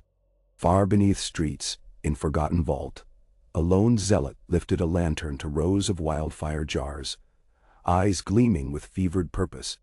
He did not hear the soft scrape of boots behind until blade kissed throat. Sir Arthur Dane withdrew sword, catching the zealot's falling lantern. He glanced at the volatile jars, jaw tight, then lifted the unconscious saboteur across shoulders. Above ground, city glittered. Below, danger snuffed, for tonight. But as Jon gazed upon lights, understanding echoed. Guardianship was eternal vigil. Peace a choice renewed each dawn. He tightened gloved grip on parapet and whispered the prayer learned from both dragon and wolf. "Let morning find us steadfast. Let hearts answer fear with courage. Let our songs drown fires unholy." The breeze carried his words into star-salted dark, where unseen forces weighed them like scales of fate. And somewhere beyond northern snows, pale eyes opened, hearing a whisper's challenge, borne on southern wind. "Yea." Soft rain drifted across the city, gentle enough to patter only the highest window glass, veiling King's Landing in a gray hush that dulled the clamor of the streets below.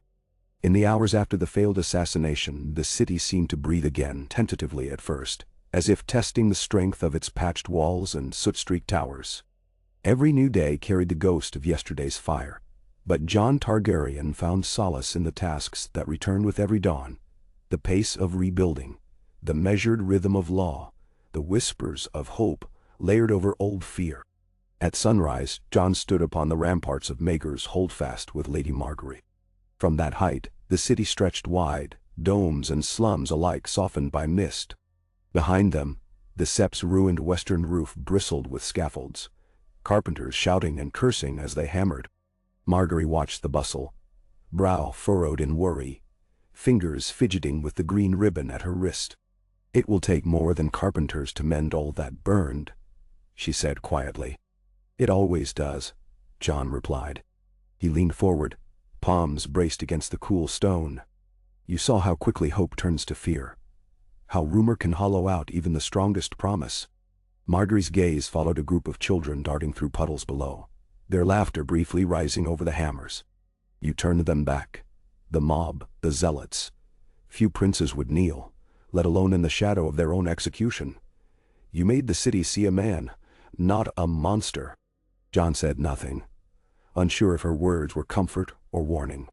Below, a Tyrell banner flapped, wet with rain.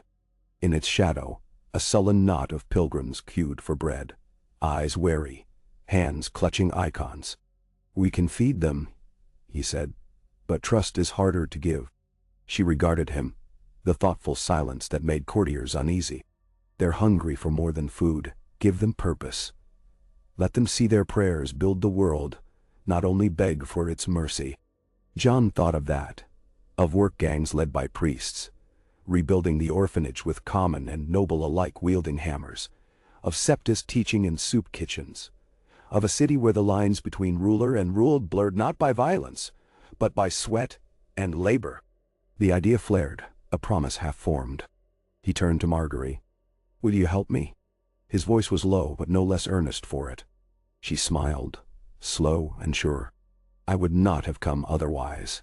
The moment held, fragile and quiet. Somewhere, a bell rang. Jon straightened, the burden of title resettling on his shoulders. "I must meet with the High Septon," he said, "and then review the city watch. If you see Lord Tywin, ask him to send more grain to Flea Bottom. The western storehouse was fouled with smoke." She dipped her head, eyes twinkling. "I shall inform him it was your idea. He will likely find cause to be vexed, and then comply all the same." Jon laughed, brief and genuine, then strode off, shadow trailing close behind. The kitten had grown into a sleek, sharp-eyed cat, always present at the corners of Jon's world, as if she too was learning to stalk shadows in the city's heart. Within the sept temporary sanctuary, sunlight filtered through colored glass dusted with ash. The High Septon, face lined but healed, knelt in silent prayer. Jon entered quietly, pausing by a column. For a long moment he watched, noting the hunched shoulders, the way the man's hands shook when they made the sign of the seven. When the Septon finished, he rose and faced Jon. There was no fear in his eyes now, only an exhaustion that came from having survived too many tempests. "You have come to judge or to confess?" the old man asked. Jon shook his head. "I have come to learn." He moved to a bench, motioning for the Septon to join him. They sat side by side, two men of faith in different gods, both hunted by expectation. "You have seen what the pure do in your name," Jon said. "You know how close this city came to devouring itself, for the sake of a single story." The Septon's lips pressed thin. "Faith is a river that carves its own course. I did not call for fire." "But you did not warn against it," Jon replied. The silence gave consent. A long pause stretched. Outside, rain thickened, drumming on the high glass. "When I was young, I believed peace could be commanded," the Septon whispered. "Now I see that peace must be cultivated, as a gardener coaxes roses from bramble. If I have erred, Prince, it was in hoping the weeds would wither on their own." "Then." Jon studied the man's lined face, the quiver of humility at his mouth.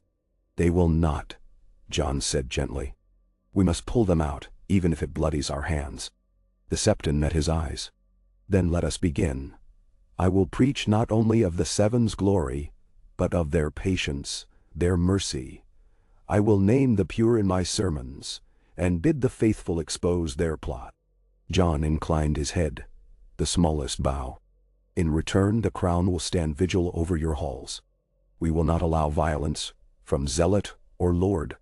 If you find among your flock any willing to serve, not as warriors, but as builders, healers, teachers, send them to the Dragon Gate at dawn. I will see that they are received as brothers, not adversaries." "Name?" The Septon's relief was palpable, though his voice remained formal. "A new pact, then, between crown and faith. May the gods smile upon it." Jon rose. "May they do more than smile. May they watch." Then turned he woke.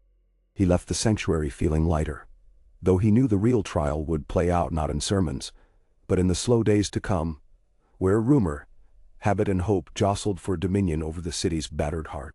Word spread of the pact within hours.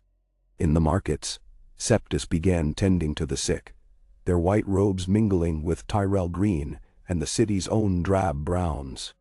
A rumor moved through the streets that the prince had knelt, that the Septon had wept, that something new was being forged in the heat of King's Landing's suffering. It was not quite trust, but it was close enough to hope to spark change. Jon watched this from atop the old bell tower, the same spot where his father had once played harp while the city burned below. Rhaegar stood beside him now, arms folded, eyes scanning the horizon. "You have done well," Rhaegar said, voice quiet but proud. "Better than I could have at your age." Jon did not look away from the city. "It will not hold unless we defend it. Against more than zealots." Rhaegar nodded. "The North sends ravens daily. Benjen's men are vanishing in ones and twos. Bran's dreams grow darker. Wildlings press hard at the wall. But there are other things, older things, moving behind them." "Then Shai." Jon glanced over, concern etched between his brows. "Will you ride north?" Rhaegar shook his head. "Not yet. If the city falters, the realm shatters. But when winter truly falls, we will go together." Jon drew in a breath, the wind biting cold for autumn. "Then we must make ready. Food, steel, alliances, every banner must be called. And every wound must be mended," Rhaegar added, a faint sadness in his tone. "I have summoned Dorne to council. Quentyn Martell arrives in a week." "No, Peter." Jon's heart leapt. "And Daenerys?" Rhaegar's lips twitched. "She sails from Pentos. Viserys remains behind, still more child than prince, but eager for war." He hesitated. "A family united may yet preserve the realm, if we are wise." Jon's mind ran ahead, of Dornish armies riding with southern banners, of Daenerys dragons overhead, of a kingdom that might survive its own divisions. But he saw too the shadow of fire in Rhaegar's eyes, the prophecy that haunted them both. He set his jaw. "Let us make them welcome then. If winter comes for us all, we will meet it not as wolf and dragon, but as kin." "Ninterbell." Rhaegar placed a hand on Jon's shoulder, fingers warm despite the wind. "I knew you were meant for more than crowns," he murmured. "But I did not know you would bear the weight so lightly." Jon looked down at his father's hand, then out over the city. "I do not bear it lightly," he said. "I bear it because no one else can." The week leading to the Martell arrival passed in a blur. Margaery oversaw kitchens and schools. Rhaegar met with lords and marshaled coin. Jon rode daily through the city, reviewing patrols and meeting with the lowliest workmen. When the Dornish host finally rode through the city gates, their banners shimmered gold and copper in the midday sun, and the crowds pressed close to glimpse the famous firebloods of Sunspear. Quentyn Martell rode at their head, solemn, measured, yet quick to smile at Jon's greeting. Behind him rode Arianne, proud and bright-eyed, and their younger brother Trystane, who stared in wonder at every spire. The Martells were followed by Daenerys herself, silver hair bound in braids, violet eyes burning as she dismounted before the Red Keep. The dragon banners at her back set the crowds roaring, awe and fear tangled together. Jon stepped forward, offering his arm. Daenerys took it, her hand small but strong. "Cousin," she said, voice cool, "it has been too long." "Not long enough for peace," Jon replied, warmth threading his words. "Welcome home." Daenerys nodded, surveying the city. "It is not how I imagined it. But I see what you build here." "Nanan?" Rhaegar met them in the outer yard, flanked by Lyanna and Margaery, Tywin and Stannis, and at a cautious remove, the High Septon himself. The king's embrace for his sister was long and silent, heavy with memory. When he turned to Quentyn, his smile was less guarded. "Dorne is ever the realm's shield in its time of need." Quentyn bowed. "And we come not only as shield, but as kin." Arianne's eyes slid over Jon with open appraisal. "Is it true the prince kneels to gods and rises with sword in hand?" Jon offered a small bow. "We kneel to survive, but stand to rule." She laughed, tossing black hair. "We shall see how you stand before Dornish council." Daenerys approached Margaery then, the two women regarding each other. A study in contrasts. Margaery smiled first, her charm a soft thing, but Daenerys' answering smile was fierce as the wind off black water. "We will need both steel and flowers if the city is to bloom again," she said. "Then let us see what grows in New Earth," Margaery replied. The council assembled within the Tower of the Hand. Rhaegar presided, Jon at his right, Daenerys at his left. Tywin and Stannis formed one axis, Quentyn and Arianne the other. Margaery and the High Septon observed, guardians of bread and prayer. Rhaegar addressed them. "Winter gathers. The north calls for aid, but we cannot abandon the heart of the realm. The faith's wounds are raw. The reach is restless. The Westerlands measure every coin. We must bind these wounds if we hope to face what comes." Quentyn leaned forward. "Dorne offers spears, 10,000, ready at need. But we ask that our ancient rights be affirmed, and the marriage pact with the crown prince honored." "Yes, Mar." All eyes turned to Jon, whose face betrayed nothing. He had known this would come, had weighed Margaery's laughter against Arianne's keen intellect, and Daenerys' old claim against the blood they shared. Every option bristled with consequence. Rhaegar's voice cut through. The crown will honor every pact, but the prince's choice remains his own. A murmur passed through the room. Relief from some, consternation from others. Daenerys lifted her chin. We are kin. Let us bind ourselves by oath, not chains. I will ride north as your sword, not your bride. Arianne grinned. Then let me see if the prince has a taste for desert fire. Margaery's glance met Jon's, wry and knowing. Jon inclined his head to all three. If winter comes, I will wed no woman for politics alone. When the war is done, if I survive, I will choose for love, and for the realm. Even Tywin allowed himself the ghost of a smile. Then let us see that you survive, my prince. The next days were spent in relentless motion. Jon trained with the Martell brothers and Daenerys in the yard. Sword play and archery and debate. Iron sharpening iron. Arianne joined him on city rides, her laughter a wild contrast to Margaery's careful calm. At night, Daenerys brought news from across the sea, of Dothraki tribes gone missing, of Korth shuddered in fear, of strange reports from the ruins of Valyria, dragons, or things like them, sighted against the moon. The tension never fully ebbed, even in the most private hours. Jon would wake at night to the sound of the wind in the eaves, or the distant wail of a night watchman, or the scrape of shadows' claws across the window ledge.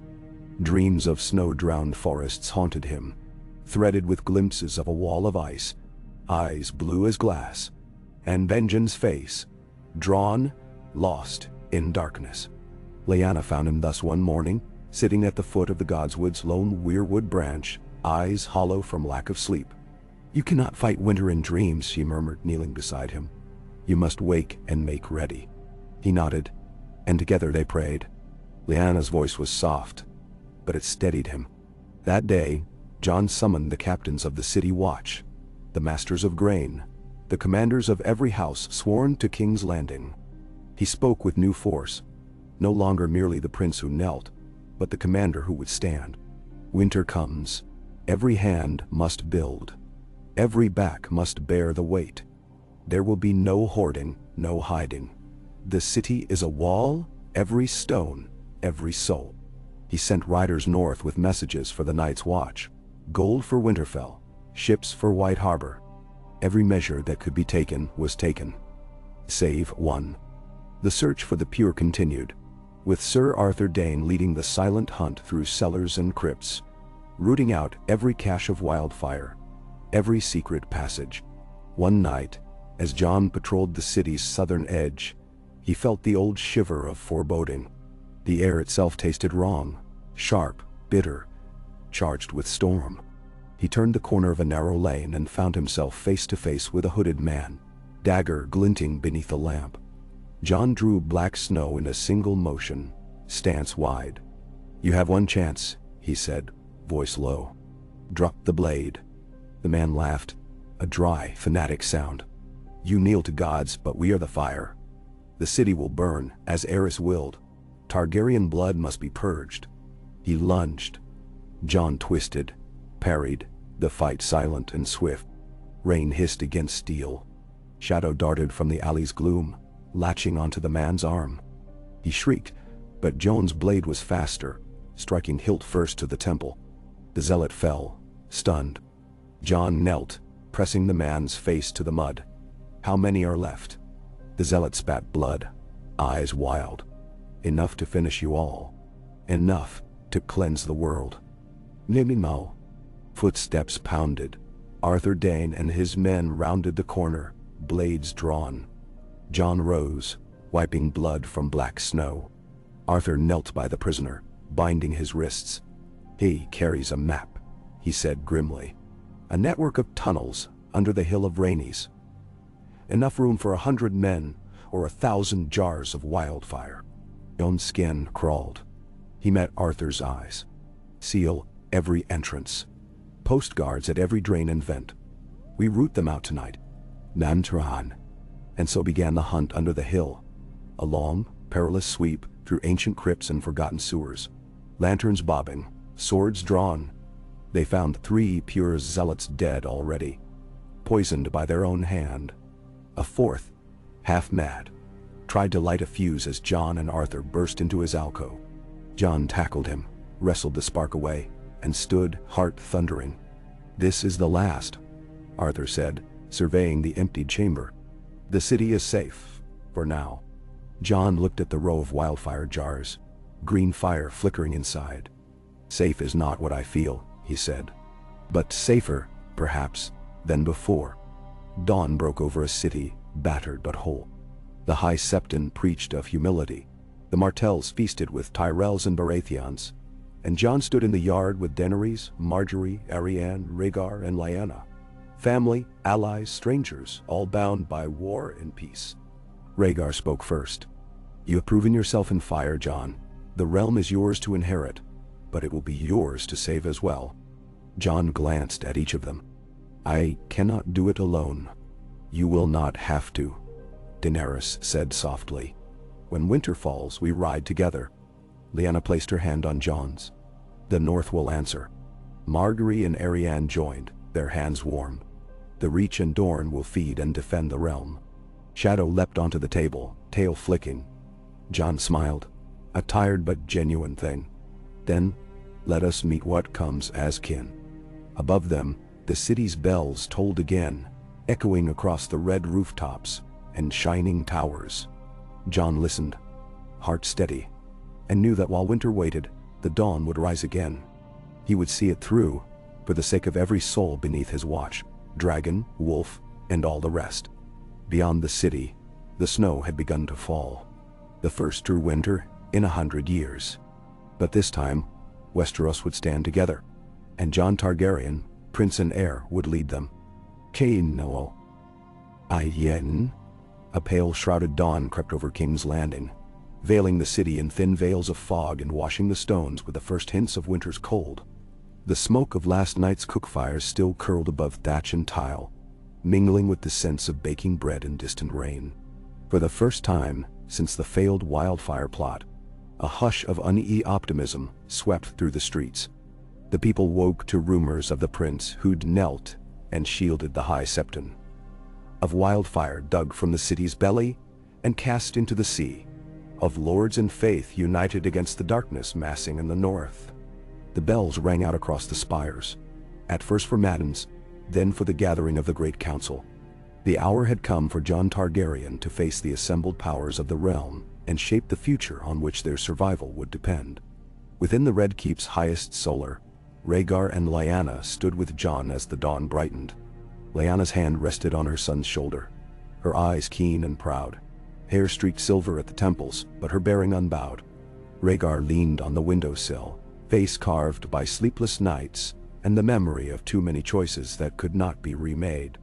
On the long table before them, scrolls and letters lay in neat rows, sealed with every color of wax in Westeros: Martell orange and Tyrell green, Baratheon gold, Stark gray, Arryn blue, Tully red, and Lannister crimson. It was a tapestry of uneasy alliances, each strand fragile and burning with private ambition. Lyanna's voice was low. "They will test you, Jon. Some with words, some with guile, and some with the iron in their eyes." Jon's hands were steady on the table. "Let them," he said, his voice almost rough. "I am ready." Rhaegar met his gaze. "You are more than ready. You are what we hoped for, what I could not have been, not in my father's court, nor even at the Trident. They will see it, if you show them not just your name but your heart." Jon nodded, a flicker of gratitude passing between them. He donned a dark doublet bearing the dragon and direwolf entwined, the sigil still a novelty in court, but already whispered of by the commoners as the mark of a new age. Shadow the cat won through his boots, tail up, as if blessing the step he was about to take. Outside, the bells tolled the hour of council. The throne room was stripped of its usual finery. No banners, no tapestries, only the cold iron of the throne and the rows of lords and ladies gathered beneath the vaults. Tywin Lannister stood with his retinue, gold lions winking from polished breastplates. Mace Tyrell's bulk filled half the Reachman's row, while Olenna, shrewd-eyed, sat like a spider beside him. Robert Baratheon slouched with his brothers, Stannis impassive, Renly quick to smile and quicker to judge. The Martells of Dorne were resplendent in sunset silks, Quentyn and Arianne at their father's side. House Arryn Tully, the Vale and Riverlands, filled out the chamber's breadth, their banners held low, but their eyes sharp, and at the high table, to one side of the Iron Throne, sat Daenerys Stormborn, hair shimmering in the morning glow, her gaze fixed not on Jon but on the doors behind which the fate of the realm waited. Jon strode the long aisle with Rhaegar on his right, Lyanna on his left. The whisper that passed down the rows was not of awe or envy, but of something stranger, respect tempered with fear, the dawning sense that they were witnessing the birth of a legend. Rhaegar's voice rang through the hall. "Lords and ladies, council of the realm, I present my son and heir, Jon Targaryen, Crown Prince, Lord of Dragonstone, blood of the dragon and the wolf, shield of the realm." Jon paused, swept the chamber with a level gaze, then stepped forward alone. "My lords," he said, his tone measured but strong, "I come not as a claimant, but as your servant. We face the greatest winter in living memory. The north sends warnings, white shadows beyond the wall, wildlings fleeing, rangers lost. Here, wildfire has nearly burned us from within, and the scars of old wars ache in every corner of the land. If we divide now, we fall. If we stand together, perhaps we hold. Meditaman." Siri. A ripple passed through the crowd. Tywin Lannister's eyes narrowed. Robert Baratheon nodded grudgingly. Jon continued, "I offer this council a pact, equal voice for every house and faith, every region, every tongue. I will lead, but I will not rule alone. If the night's threat is real, we will answer it together. If the storm breaks, it will break on a wall built by all our hands." He let the words linger, then gestured to Daenerys, to Quentyn and Arianne, to Margaery, to the High Septon and the great lords. "Choose your own champions. Send them north with me when the snows deepen. Let every part of the realm share in the defense, and every hand return home having earned its place at this table." There was silence. Then, from the crowd, a voice, Olenna Tyrell's, sharp as a pin. "And what of the old ways, boy? The feuds, the debts, the blood that never dried? You think a council can bind wounds so old even the stones forget their cause?" Jon met her eyes. "No council can mend every wound, but a new wound. A war lost in the dark would end every house, every bloodline. I would rather risk a table of rivals than a kingdom of ashes." Stannis spoke next, his words spare. "If the wall falls, all your banners will be as straw. The night's watch is already stretched. Will the crown reinforce them, men, steel, and gold?" Jon answered without hesitation. "Yes. 10,000 men from the crownlands, 2,000 from every major house, and coin from the royal treasury to rebuild every ruined outpost. I will lead the first host myself." Quentyn Martell stood. "Dorne's spears will ride, but the son of the south is far from the snows. What assurance do we have our sacrifice will not be forgotten when the storm passes?" Jon turned to him. "No oath sworn in snow shall be forfeit in summer. Those who fight for the realm will shape its peace when the fight is done. Every voice, every memory, honored." The High Septon rose in turn. "What of the faith? The city yet smolders with division. How will the crown preserve peace among its own when the threat is so far away?" Jon's answer was measured. "The faith has shown itself both flame and balm. You will oversee the feeding of the poor, the tending of the wounded, the teaching of children left by the wars. The crown will shelter all who come to the city's walls, no matter their creed. But let none preach violence. The gods demand courage, not cruelty." None. A hum of approval rippled through the hall. Even those who doubted seemed swayed by the clarity of Jon's promises. But still Tywin Lannister watched with the patience of a spider. "And when the war is won," Tywin's voice was quiet, yet carried to every ear, Who sits the throne? Does the wolf's blood claim dominion over lion, stag, and rose? Indeed. Jon's face was unyielding. I will sit the throne as my father's heir, if I live to see that peace. But the realm will not be ruled as before. I promise a council of lords and faiths, a council of the people, advisory, but real. Each region shall have voice. This I swear before the gods and the people. A hush fell. Then, slowly, applause began. First from the Reach, then the Stormlands, the North, even Dorne. The applause grew, filling the throne room. Some clapped grudgingly, others with honest hope. Even Tywin Lannister allowed himself a single deliberate nod. Jon turned and faced the Iron Throne, its shadow stretching long. For a moment, the air itself seemed to tremble. He did not climb its steps, nor touch its cruel iron. He merely bowed to it and to the people. Let us meet winter together, he said. Let the realm stand. That night, the Red Keep hummed with feasts and meetings, old rivals breaking bread, new alliances inked in candlelit chambers. Jon retreated for a brief moment of quiet, making his way to the Godswood, where the single weirwood branch still clung to scarlet leaves above its stone basin. He knelt, shadowed by the heart tree, Lyanna beside him. The air was cold, the grass slick with dew. Somewhere nearby, Shadow the cat prowled, ever watchful. Lyanna placed her hand on Jon's. You gave them hope, she said softly.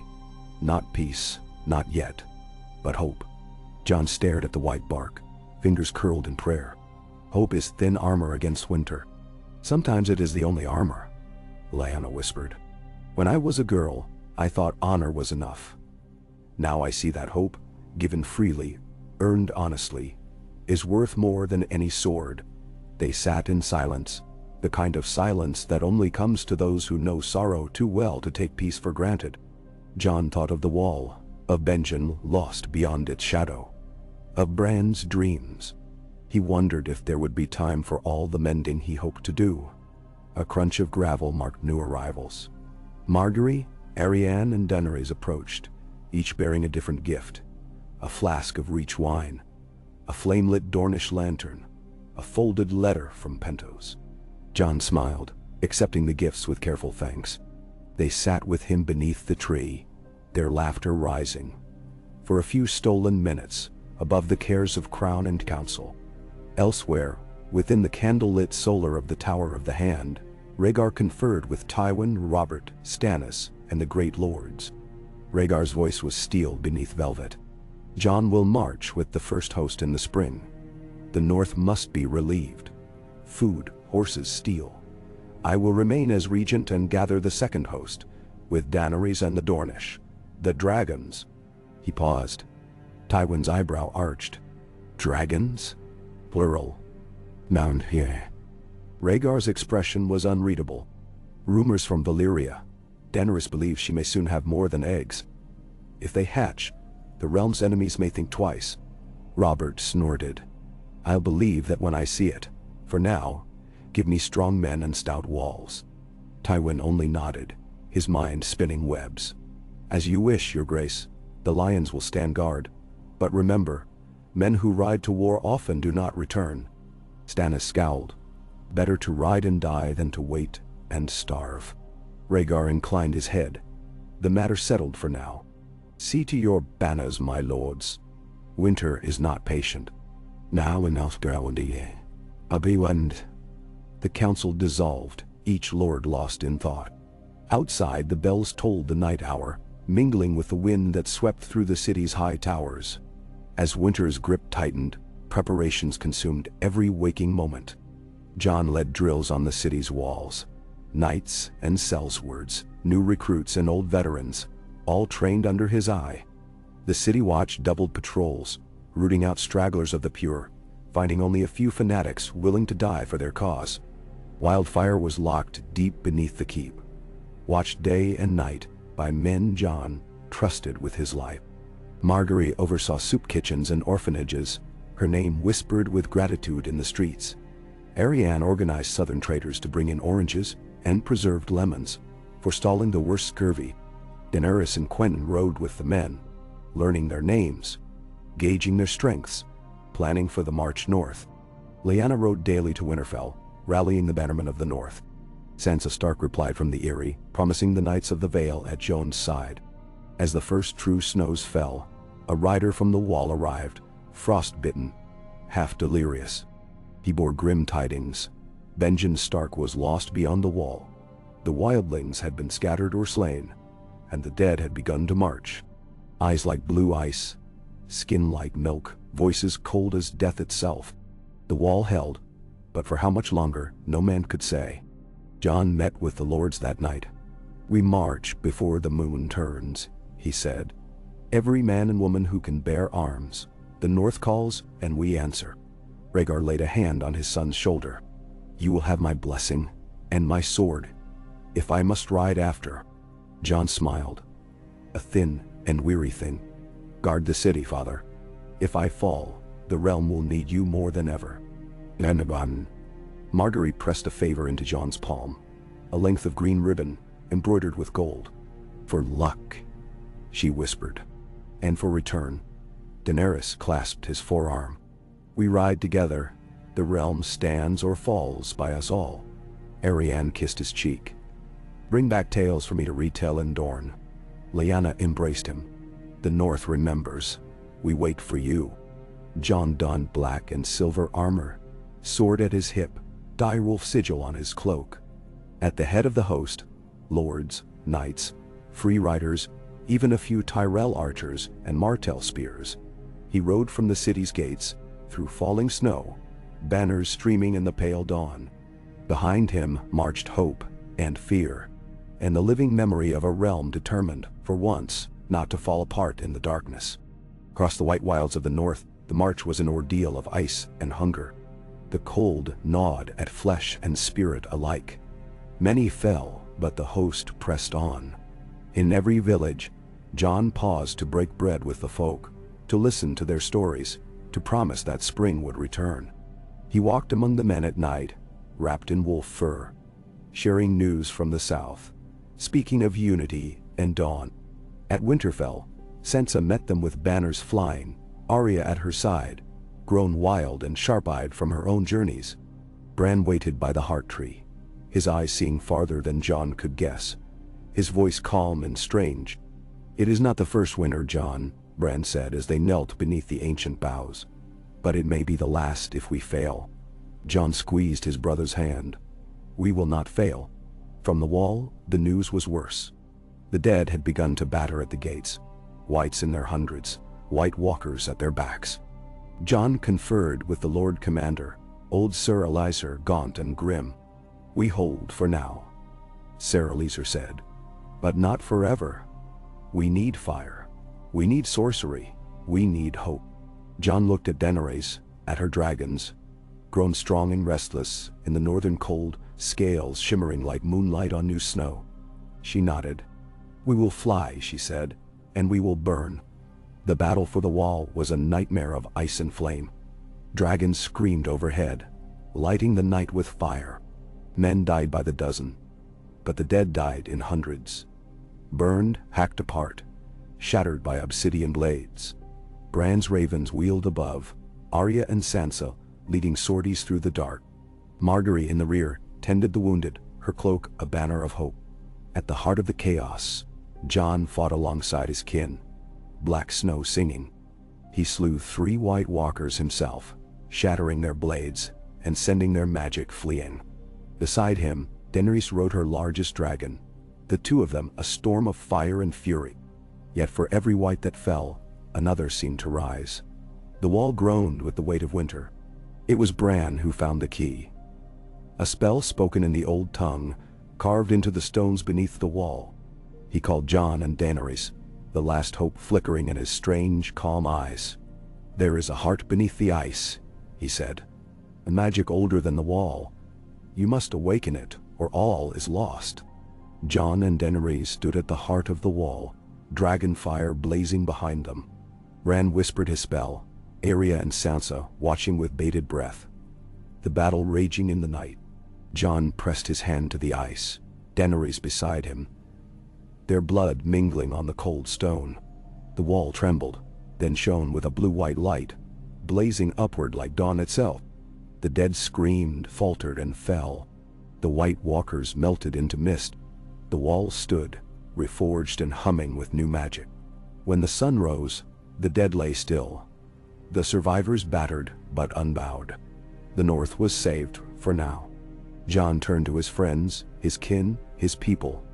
We have seen the night and survived. Now let us build a dawn that will never be broken. Main. And so it began.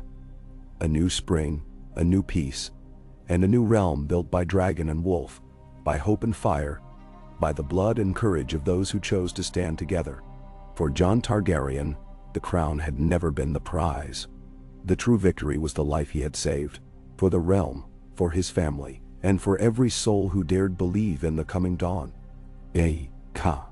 The winds howled like mourning ghosts along the frozen ramparts of the wall, the sun a thin disk barely prying through the veils of snow.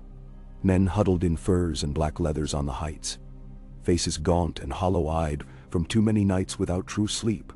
Beneath the shadow of ice, where fires guttered low and steel rang dully in the armory, hope had become a stubborn living thing, a campfire burning against the cold, fed now by the victories won at such terrible cost. Yet the night's chill pressed always closer, and Jon Targaryen walked the perimeter, armor hidden beneath wolf fur, thoughts weighed by a realm's worth of burdens. He had not slept. Instead, he listened to the low talk of soldiers, the ragged breaths of wounded men, the uneasy mutters of wildlings gathered by the gates. His own counsel drifted through the camps. Daenerys bent over a table, map spread wide, her hair bright in the firelight as she marked the movement of her dragons, now restless and thin after their battle. Margaery tending to feverish children in a makeshift hospice. Arianne Martell arguing with Sansa Stark over how best to ration stores, laughter and tempers flaring in equal measure. Arya was always moving, a blur at the edge of every crisis, blade flashing and gone before even the wind could track her. Bran sat with Samwell Tarly in a silent tower, eyes half-lidded as if seeing something no one else could, something that made him shiver, even before the dawn. Jon paused beneath the heart tree planted beside the wall's southern gate. It was only a sapling, branches scarlet against the blue, but it seemed older than the stones around it, and its face, a crude, sorrowful carving, was always watching. He laid his palm against the bark, closing his eyes. Somewhere far south, in the quiet godswood of King's Landing, his mother Lyanna was praying. He felt the brush of her words, distant as the song of summer birds, but fierce and full of love. He remembered her counsel in the Red Keep, her last whispered promise. "You are not alone, not now, not ever." A horn blast shattered his reverie. 3 notes, sharp, urgent, rolling along the stones and through the bitter air. Not wildlings, not friends returning, but danger. He spun, hand to black snow's hilt, and raced for the gate. The yard was chaos. Watchmen swarmed, archers stringing bows, wildlings scrambling for axes. At the open gate, a ragged man stumbled forward, half carrying a boy whose face was a ruin of frostbite. Ghost, Jones Deerwolf, bounded at his side, crimson eyes wild. The man collapsed, dragging the boy into Jones' arms. "Dead things," he gasped, blood flecking his lips. "Beyond the trees. More than we can count. They come, tonight." Jon caught the boy as he slipped from the man's grasp, feeling the chill of death seeping through the torn cloak. "Get them inside," Jon barked, thrusting the child at a passing maester. "Archers to the wall now." He rushed through the snows to the gatehouse. The world beyond the wall had gone silent, muffled beneath drifting snow, but a low groan seemed to throb just beyond the trees. A sound felt more than heard. Men lined the battlements, eyes wide with terror. Samwell Tarly appeared beside him, holding a dragonglass dagger with trembling hands. "They're here," Sam breathed. "The White Walkers. I saw them, at least a dozen. And the dead, gods, the dead." Jon pressed a hand to Sam's shoulder. "You stand with me," he said. "Get word to Bran. Arya and Sansa, with the reserves. Daenerys on the ridge. She'll see the signal. Now. Sam nodded and darted away, cloak flapping. Jon stood atop the icy stones, staring out over the forest. At first there was only snow, swirling and infinite. Then, a shimmer, a flicker. Pale shapes moved between the pines, gliding, the barest hint of blue flame burning in their eyes. Behind them, the dead marched in ranks, wildlings and black brothers, broken armor and frozen flesh, arms raised in mute supplication. They came not with cries or the thunder of hooves, but with silence, terrible and vast. Jon drew black snow, the blade humming in the cold. He raised it above his head and signaled 3 sweeps. East, north, west. On the ridge, Daenerys mounted her dragon, flame catching along its black scales. A roar shook the air, fire spilling from the beast's jaws in a line of orange and gold. The walkers did not flinch. They raised icy spears, pointing at the wall, and the dead began to run. "Loose!" Jon shouted, and the sky filled with arrows. Black feathered shafts and dragonglass-tipped darts rained down. The first ranks of the dead fell, writhing, only to be trampled by the next. Then the walkers came, moving faster than any living man. They struck the gate in a flurry of frost and steel, shattering the timbers, pouring into the yard. Jon met them head-on, black snow cleaving the air. He moved without thought, each motion born of instinct and terror and memory.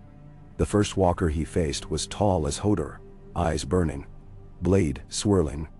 They clashed, steel and ice, frost hissing where Valyrian steel struck. Jon's sword shivered in his hand. He drove forward, ducking a swing, and plunged black snow through the walker's chest. The thing screeched, shattering into 1,000 shards. All around him, the battle raged.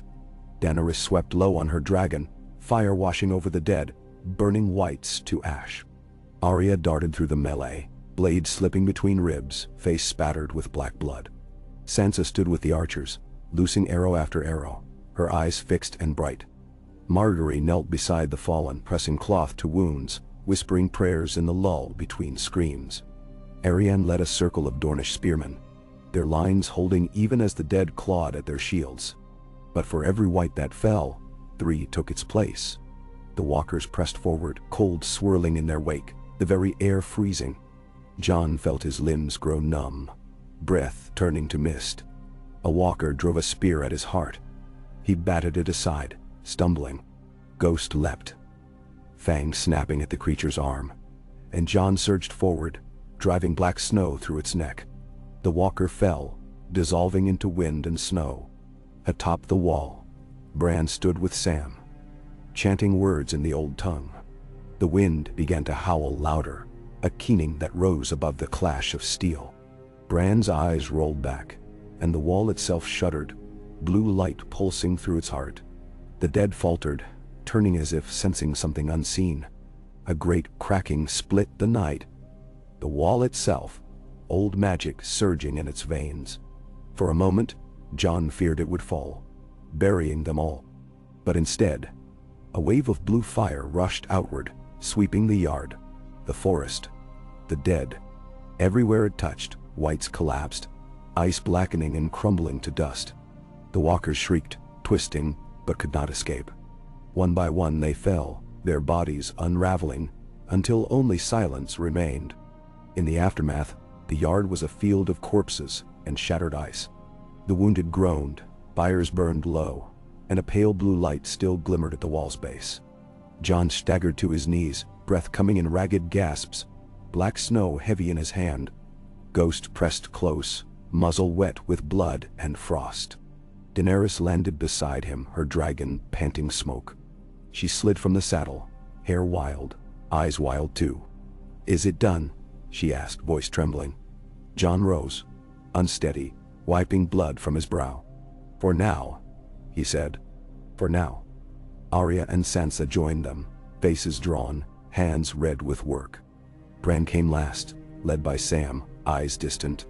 "It was the old magic," Bran murmured. "The wall's heart, a spell laid by children and men, bound in blood and fire. When we called it, it broke the walkers' hold on the dead. The whites are gone, for a time at least. Margaery moved among the survivors, binding wounds. Arianne and her Dornish were already gathering the fallen, singing a low, fierce song. The wildlings wept, burying kin who had fallen twice. Jon looked at them all, the living, the grieving, the hopeful, and felt something shift within him. This, he knew, was not the end. Beyond the wall, other things stirred, and winter's cold was slow to release its grip. But the realm had stood its ground. They had fought together. Wolf, dragon, lion, rose, sun, and spear. For the first time, Jon believed that unity could endure beyond the crisis that had forced it. Word of the victory spread south as fast as ravens could fly. At Winterfell, Lyanna held her breath as the message was read, tears running silent down her cheeks. When the words were finished, in King's Landing, Rhaegar walked the halls in solemn reflection, relief tempered by the knowledge that many would not return. The Great Council reconvened in the spring, when the first green shoots pierced the snows. The lords of Westeros gathered beneath banners faded by war and weather, their faces older, sterner. They came not to demand, but to listen.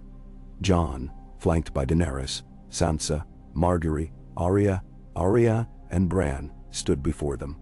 He spoke of the price they had paid, the dead unnumbered, the scars upon the land, the cities battered by war and fear. He spoke too of the hope that had flowered in the snows, how Dorne had shared its grain, how the Reach had healed the wounded, how the North had sheltered the lost, how the dragons had brought fire and salvation. He called for a new beginning, not a breaking of the old order, but a reforging. No one alone can hold the wall, Jon said. No single banner can rule the dawn. The realm is not a single sword or a single crown. It is all of us, each house, each faith, each wandering soul. If we stand together, as we have stood in winter, we may yet see a spring that endures. Monsieur. Rhaegar rose from his seat, his voice ringing through the hall. My son speaks for me, and for the realm. Let us build a council where all have voice. Let us see that the walls we raise are not merely of stone, but of trust. One by one the lords rose. Tywin, Robert, Stannis, Quentyn, Mace, Olenna, Jon Royce, Howland Reed, Edmure Tully, even the High Septon, each giving their oath. For once, the words felt less like a bargain and more like a vow. In the months that followed, the realm began to heal. Jon spent as much time among the people as in council chambers. He rode the fields of the Reach with Margaery, learning the rhythms of harvest, listening to the grievances of farmers and millers. He traveled to Dorne with Arianne, seeing the deep wells and the fierce pride of a people who remembered too well the wounds of the past. He walked the streets of King's Landing with Daenerys, seeing with her eyes the shadows that still lingered. He knelt before the old gods with Sansa and Arya, learning that memory was not a chain, but a compass. Bran remained at the wall, watching with ravens. Samwell returned to Old Town to rebuild the Citadel's libraries, filling them with knowledge once lost. Arya, restless as ever, took ship for Braavos and beyond, promising to return when needed. Sansa and Margaery oversaw the rebuilding of Winterfell and the city, their friendship a bulwark against the old hatreds. Jon found himself drawn again and again to the Heart Tree, seeking wisdom in its silence. Sometimes Lyanna would join him, her presence as fierce and warm as the first spring sun. Once, he found Rhaegar there, hands clasped in silent prayer. You have done what I never could, his father said. You have brought peace. Jon shook his head. I have given them time. What they do with it is yet to be seen. Rhaegar smiled. The old sadness mingled with hope. That is all any king can give. Years passed. The scars of war faded, but were never truly forgotten. Children grew up never knowing the terror of the long night. But their parents told the tale at every fireside, of the prince who was raised as both dragon and wolf, who knelt to the gods, who fought with the living and stood before the dead, of the princess with dragons who brought fire to ice, of the queen of flowers who healed the broken, of the wild girl with the needle and the seer who watched from the wall, of lords who set aside old grudges, of houses that found peace not in victory, but in forgiveness. Jon Targaryen sat the throne not as conqueror, but as steward. The Council of the Realm met each year in the spring, and every voice was heard. The wall was rebuilt, not as a prison but as a sanctuary, manned by men and women from every land. A brotherhood born not from exile, but from choice. The faith kept its vows. The maesters shared their knowledge freely. Dorne and the Reach sent grain north in lean years, and the north sent timber and fur in kind. Trade flourished, but so did the slow, careful mending of trust. Jon never married for politics. In the end, it was love that guided his hand. His heart torn, then mended, by the courage and kindness he found in the women who had fought at his side. The wedding, when it came, was held beneath the heart tree at Winterfell, with every house represented, every faith honored. The bells of King's Landing rang for a day and a night. His children bore the marks of both dragon and wolf. They grew in a world where peace was fragile, but real. A world where their father's legacy was measured not by conquest, but by the mercy and wisdom he had shown. On the last day of his life, Jon walked the ramparts of the Red Keep. The city spread below, the rivers gleaming in the morning sun. Ghost, old but proud, trotted beside him. He looked to the north, where the wall stood tall and whole, and to the south, where dragons soared above fields of gold. He thought of Lyanna, of Rhaegar, of all those lost and all those saved. He closed his eyes, feeling the wind on his face. The realm was at peace. Spring had come. For the first time in memory, Jon let himself rest, not as king nor as legend, but as a man who had done his duty, who had loved and been loved, and who had kept his promise. As he breathed his last, the city bells rang once more, not in mourning, but in celebration. And across the realm, from the wall to the summer sea, people remembered the prince who was both wolf and dragon, and the dawn he had won for them all. Okay. The halls of the Red Keep stood silent, the stones washed golden by late afternoon sun, shadows stretching long and solemn as the years themselves. The reign of Jon Targaryen had given Westeros an age of cautious harmony, hard-earned and carefully tended. Yet peace, like all living things, demanded vigilance, and the business of rule never slept. The realm's memory of the long night, of dragons wheeling over a white horizon, of ghosts in the snows, of hope rising at the wall, had faded but never vanished. Each generation, children gathered round fires to hear the tale, how the prince raised as both wolf and dragon held the kingdom together when winter nearly ended the world. Jon's children, 3 in all, were grown now, each marked in their own way by the legacy of dragon and wolf. Rhaella, eldest and most dutiful, wore silver-streaked black hair and a will of steel. She led the council meetings with the surety of a born commander, her gaze steady as her father's, her voice known across the realm as clear and just. Torrhen, named for the last king who knelt, rode the hills of the north more often than he sat at court, half wild and wolfish, with a taste for the sword and a heart for the small folk. The youngest, Elena, bore the unmistakable look of the Targaryens. Violet eyes, pale gold hair, a laugh like sunlight. It was she who kept the court light, who remembered every name and every pain, whose words soothed wounds and kindled laughter in even the grimmest moments. On a rain-washed morning in the 43rd year of Jon's reign, Rhaella summoned her father to council. She found him in the solar overlooking Blackwater Bay, hands clasped at the window, eyes drawn by the horizon where sky met sea. He was silver now, in hair and beard, his frame lean but unbowed. Ghost, even older than Jon, lay curled at his feet, a great white shadow whose eyes opened at Rhaella's approach. "Father," she said, pausing just inside the threshold, "the lords await you. A rider came from Sunspear last night. There are rumors of unrest in the east." Jon turned, the light framing him with the quiet dignity that had made even his enemies respect him. Rumors are like spring thunder, daughter, loud enough to worry, seldom enough to drown the fields. He smiled, warmth melting years from his face. But let us see what the council makes of it. They walked together through the marble halls, past sentries in black and silver, servants bowing low. The Red Keep had changed in the decades since Jon took the throne.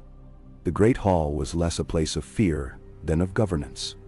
The Iron Throne, though still the seat of power, stood behind a long council table where lords, ladies, and commons debated law and policy as much as fate. Jon's style had become the norm, open, unhurried, yet never weak. Inside, the council waited. Rhaegar at Jon's left, Elena at his right. Torrhen leaned against the back wall, a sword at his hip and a smile in his eyes, his hair wild and dark as midnight. Beside them sat Maester Edric, once a boy in Old Town, now gray and wise in the king's service. Margaery, Jon's queen, beloved by all, and lords and ladies from every corner of the realm. Stark and Tyrell, Martell and Lannister, Arryn and Tully, Reed and Royce, a tapestry of banners and blood. Quentyn Martell, Prince of Dorne, stood as Jon entered. "Your Grace," he said, "I bring tidings from the east. A fleet flying the black banners of Volantis has been sighted near the Stepstones. They claim to come for trade, but their numbers are too great for peace." Rhaegar spread a map across the table, the Stepstones marked in ink. "Reports say they carry sellswords. The Volantines seek a foothold, perhaps more." Maester Edric traced the sea lanes with a finger. In years past, Volantis dreamed of empire. That dream cost them dearly in the free cities, but the world has changed since the dragons returned. "Nod." Elena, ever the hopeful, leaned forward. "We have peace. Trade flows from Lys and Tyrosh, Bravos and Pentos. What does Volantis hope to gain by threatening the realm?" Quentyn's voice was somber. "What every city hopes, Princess, a share of what we built. They see the scars left by winter and think us weak." Jon regarded the council. "Weakness and mercy are not the same, but neither are patience and blindness." He nodded to Rhaegar. "Send envoys to the Volantines. Offer parley, but keep our fleet at readiness. Torrhen, ride north.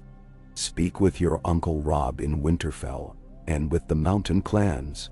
If the east intends mischief, let them find the north awake." "No." Torrhen grinned, bowing as he left. "As you command, father." Ghost, come on, one more hunt. Ghost, old and limping but still fierce, rose and padded after him, leaving silence in his wake. Jon turned to Margaery. "The commons will worry if they hear of black sails. Visit the kitchens and markets. Tell them what they need to hear." She nodded, her grace undimmed by years. "They trust you, Jon. I only remind them why." Betrayal. Days blurred into weeks. The Volantine fleet anchored off the Stepstones, sending envoys under banners of truce. The court received them with all ceremony. Rhaegar speaking for the king, Margaery beside her, Elena hosting the feasts. Every move a lesson in power and hospitality. The Volantine leader, Triarch Maro, was smooth as oiled steel, but Rhaegar parried every probe, promising trade but not tribute, alliance but not fealty. Torrhen returned from the north with news that the wildlings, now settled as free folk in the Gift and beyond, had sent word of ships sighted in the Shivering Sea. "Not Volantines," Torrhen said, "but Ironborn. New lords rising, old grudges stirring. They test our vigilance." Rhaegar's voice was flint. "The realm will not be divided while we breathe." Jon watched his children. Rhaegar's steadiness, Torrhen's courage, Elena's wisdom, and felt a swell of pride. This, he thought, was what he had fought for. Not the crown, but the chance for others to bear its weight with grace. At last, after 3 tense weeks, the Volantine fleet withdrew, their envoys returning home with new treaties and the quiet knowledge that the dragons of Westeros had not forgotten how to bare their teeth. The coming year was one of growth and mending. Sansa Stark ruled in the north, her children grown, her court the envy of the Vale and the Riverlands. Arya, when she was seen, traveled from Old Town to Bravos and beyond, always returning with tales of distant lands and ancient magic. Bran's ravens still watched the world, his body frail but his mind vast as the sky. Samuel Tarly, Archmaester of the Citadel, sent treatises on history and healing, on dragon lore and democracy. Gendry Baratheon, now Lord of Storm's End, visited the capital each year, his laughter booming in the halls, a link between crown and people. Aelena was courted by princes and lords from half a dozen lands, but she made no hasty choice. Torrhen trained young knights in the north and south, teaching them the difference between fear and respect. Rhaella oversaw the council, shaping laws that made the realm safer and more just. Jon's reign became a study in humility. Each day he listened, to lords and lowborn, to maesters and midwives, to the winds in the godswood and the rumble of distant thunder. He knew his peace was built on old bones, and never let the court forget what the realm had endured to earn it. Yet even in peace, darkness lingered. Reports trickled in from the far north. The snows returned heavier each year, and sometimes, on moonless nights, shepherds and trappers swore they saw pale lights flicker in the haunted forests, heard strange psalms on the wind. Southron maesters dismissed it as fancy, but Jon, who had once walked through the worst of night, sent trusted men to watch the wild places. The wall, now rebuilt as a refuge, not a prison, stood vigilant, manned by volunteers from every house. Each spring, Jon journeyed north, standing in silence at the gate, remembering those who had fallen and those who watched still. One evening, as the world tipped toward another spring, Jon summoned his family to the godswood behind the Red Keep. There, beneath the spreading boughs of a southern weirwood, he spoke to them, not as king but as father. "My years grow short," he said, "but I have seen what I must. Peace is not a wall or a sword. It is trust.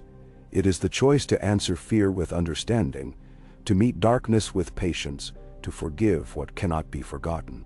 He took Rhaella's hand, pressed it to his heart. "You are ready, daughter. When I am gone, you will rule. Not alone, but with all who love this land." He drew Torrhen and Aelena close, their heads bowed together. "Remember, the world is wide. Do not close your hearts to what is strange. A king or queen rules not only for their own, but for all who suffer and all who hope." "Nanoti." Margaery wept softly, her hand in Jon's. The children, grown and young alike, listened as the breeze moved through the leaves, bearing the scent of spring and old tears. That night, Jon dreamed of the wall, of fires burning, of laughter in the snow, of dragons soaring. He saw Lyanna smiling, Rhaegar's harp in hand, and heard the voices of all those who had walked beside him. He woke before dawn, alone but for Ghost, who lay beside the bed, eyes fixed on his master. Jon stroked the direwolf's fur, feeling the old bond, the peace that comes at last to those who have earned it.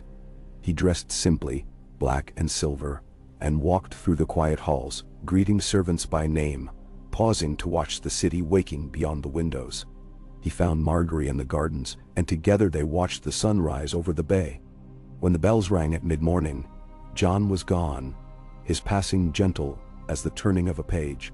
Ghost howled once, long and low, and all who heard it knew a king had left the world.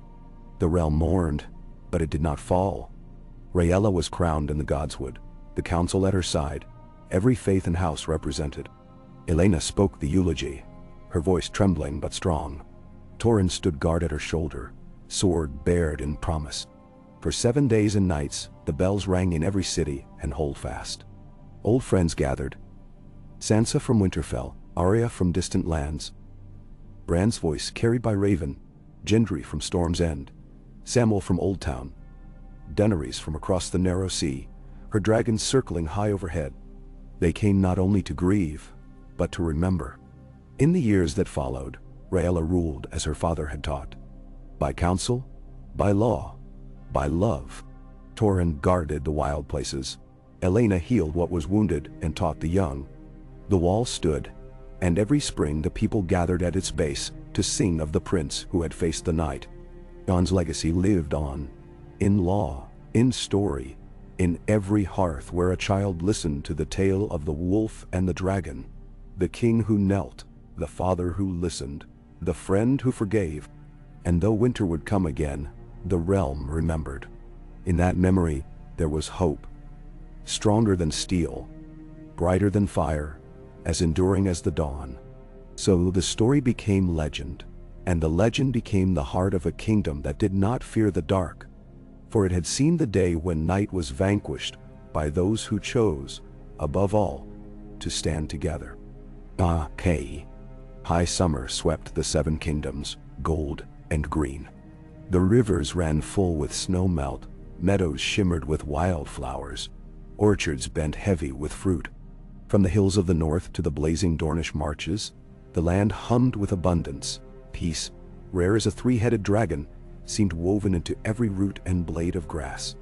But even in peace, the heart of the realm never slept. In the Red Keep, Rhaegar Targaryen, now queen first of her name, sat at the head of her council, the weight of crown and memory upon her brow. The council chamber was wide and sunlit, open to the breeze off Blackwater Bay. Elena pored over dispatches from Old Town. Torrhen sketched new roads across a map of the western marches. The banners of the great houses hung from the rafters, Stark gray, Lannister gold, Tyrell green, Martell orange, Baratheon black, Arryn blue, Tully red.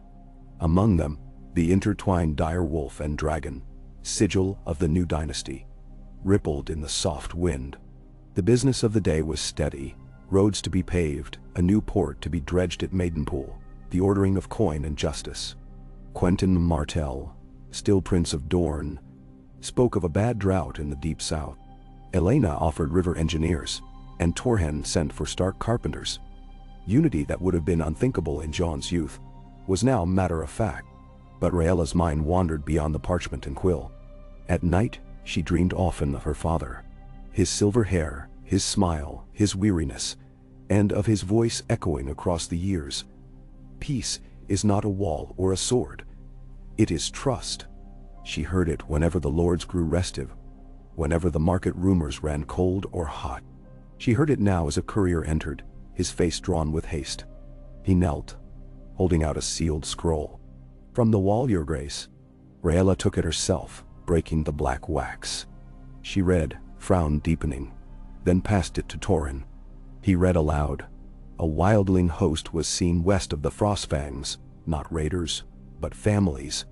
They seek shelter, say their lands are haunted by pale shadows and empty winds. 3 rangers vanished last fortnight. The old magic is uneasy.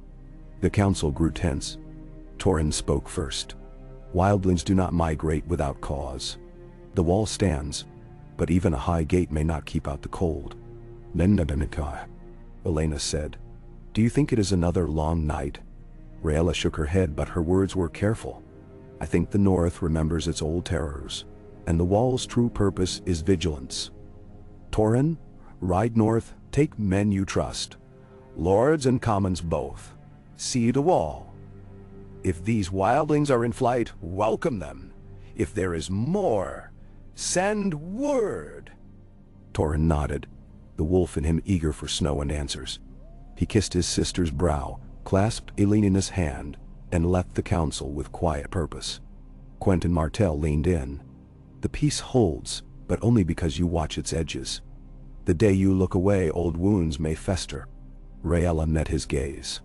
"Then we shall never look away." In the weeks that followed, the business of the realm pressed on. The Red Keep was busy with preparations for Elena's name day, a festival of tournaments, pageants, music. Minstrels from the free cities arrived, laden with new songs. Maesters came to lecture at the new Royal Academy. A dream Jon had planted, now grown to life under Rhaella and Elena's guiding hands. Sansa Stark visited from Winterfell, her own children in tow. Arya appeared for a single day, silent and wild as ever, before vanishing east with whispered promises to return. Gendry Baratheon brought a barrel of new forged swords and hammers for the Queen's Guard. Even Lannister envoys, wary but respectful, brought gifts, golden roses, casks of autumn wine. At the festival, Elena herself bested 3 knights in the archery yard, her laugh ringing over the fields. She passed her prize, a silver-hilted dagger, to a shy stable boy earning cheers. Torrin, his hair wind-tangled and boots muddy, returned just as dusk fell, striding into the great hall at feast's height. He bowed, mud and dust flaking from his cloak. "Forgive the state, your grace. I bring news from the wall." Rhaegar motioned him forward. "Speak, brother. The realm listens." Torrin stood, his voice carrying easily. "The wall stands. The wildlings are no threat. They seek only food and safety. We welcome them, as father taught. But there is something strange in the far north. Rangers found ancient stones, newly broken, marks in the ice, deep as a man's thigh. No dead walk, but the old magic stirs. The free folk say they dream of cold fire and great white shadows.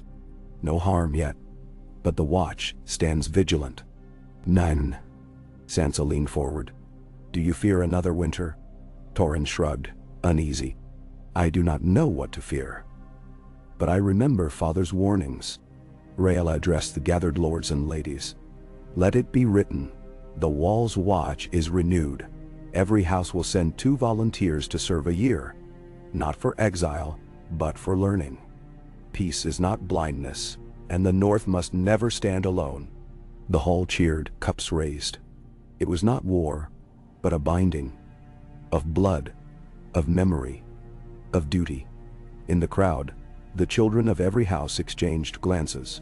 Some eager, some fearful, all aware they stood in a different world than their parents had known. Later that night, as the last torches guttered and the revelers drifted away, Rhaegar walked the godswood with Elena. The white bark of the southern weirwood glimmered in moonlight, its red leaves still vivid despite the summer's heat. Elena linked her arm through her sister's. "Do you ever wish for quiet, Rhaegar? Not peace. True quiet with no banners to mind, no lords to answer?" Rhaegar smiled, softening. "If I did, I would not be my father's daughter.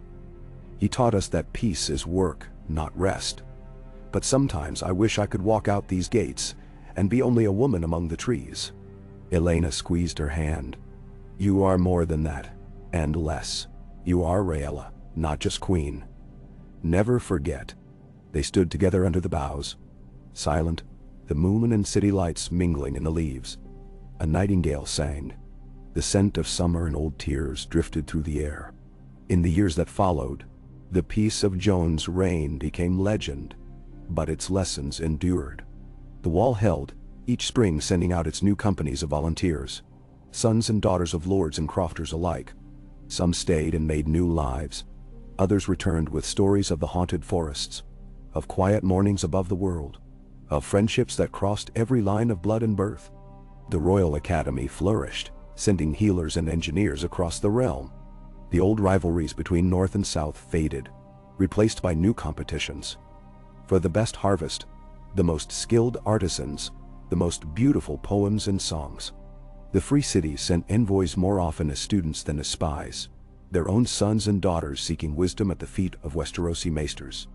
Rhaegar's reign, long and steady, was marked not by war, but by the constant tending of the fragile, ever-growing tree of peace. Torrin grew old, respected as the Watcher in the north, and his children kept vigil in their turn. Elena, always beloved, never married, but was known as the Queen's Heart. Her advice sought by council, her wit celebrated in every court from Dorne to the Neck. At each midsummer, the court journeyed north, holding festival at Winterfell, and then at the Wall. There, beneath the ancient stones, the Queen knelt in silent prayer, her hand on the ice, remembering her father, her grandfather, and the countless nameless dead who had bought the peace with blood. She spoke not only to the old gods, but to all the realm, her words recorded by maesters and sung by minstrels. We remember, we build, we stand together. Let no night fall that finds us unready, and no day dawn that finds us ungrateful. Lyon. On a morning of clear sky and wild geese, Rhaegar passed quietly in her sleep. Her crown was set upon Elena's brow by Sansa Stark, now Lady of Winterfell and dearest friend. The bells rang from the Arbor to Sunspear, from White Harbor to Lannisport, and for 7 days, the realm sang the old songs of dragon and wolf, of hope reborn, of the night that broke and the dawn that came after. Elena's reign was gentle and wise, and she ruled for many years, always guided by the memory of her father and sister. No great war scarred her time. Instead, she healed old wounds, fostered trade and learning, and left the realm safer, kinder, more curious than she had found it. Children born in her time grew up knowing only stories of darkness, and every spring new volunteers journeyed north, their banners bright with every color of the kingdom. The wall stood, not as a warning, but as a bridge, between old and new, memory and promise. And when Elena, at last, was laid to rest beside her father and sister beneath the godswood in King's Landing, the whole realm wept, not with the terror of loss, but with gratitude for what had been built and hope for what would come after. So ended the age of the dragon and the wolf, a time when Westeros, united by trust and tested by night, learned at last that peace is not the absence of struggle, but the work of 100,000 hearts beating as one. The tale was told for centuries, in city and holdfast, from Fisher's hut to Lord's hall, how Jon Targaryen, and those who came after him, taught the world to stand together. And whenever winter winds rattled the windows, parents would hold their children close and whisper the old promise. Dawn always comes and we are never alone.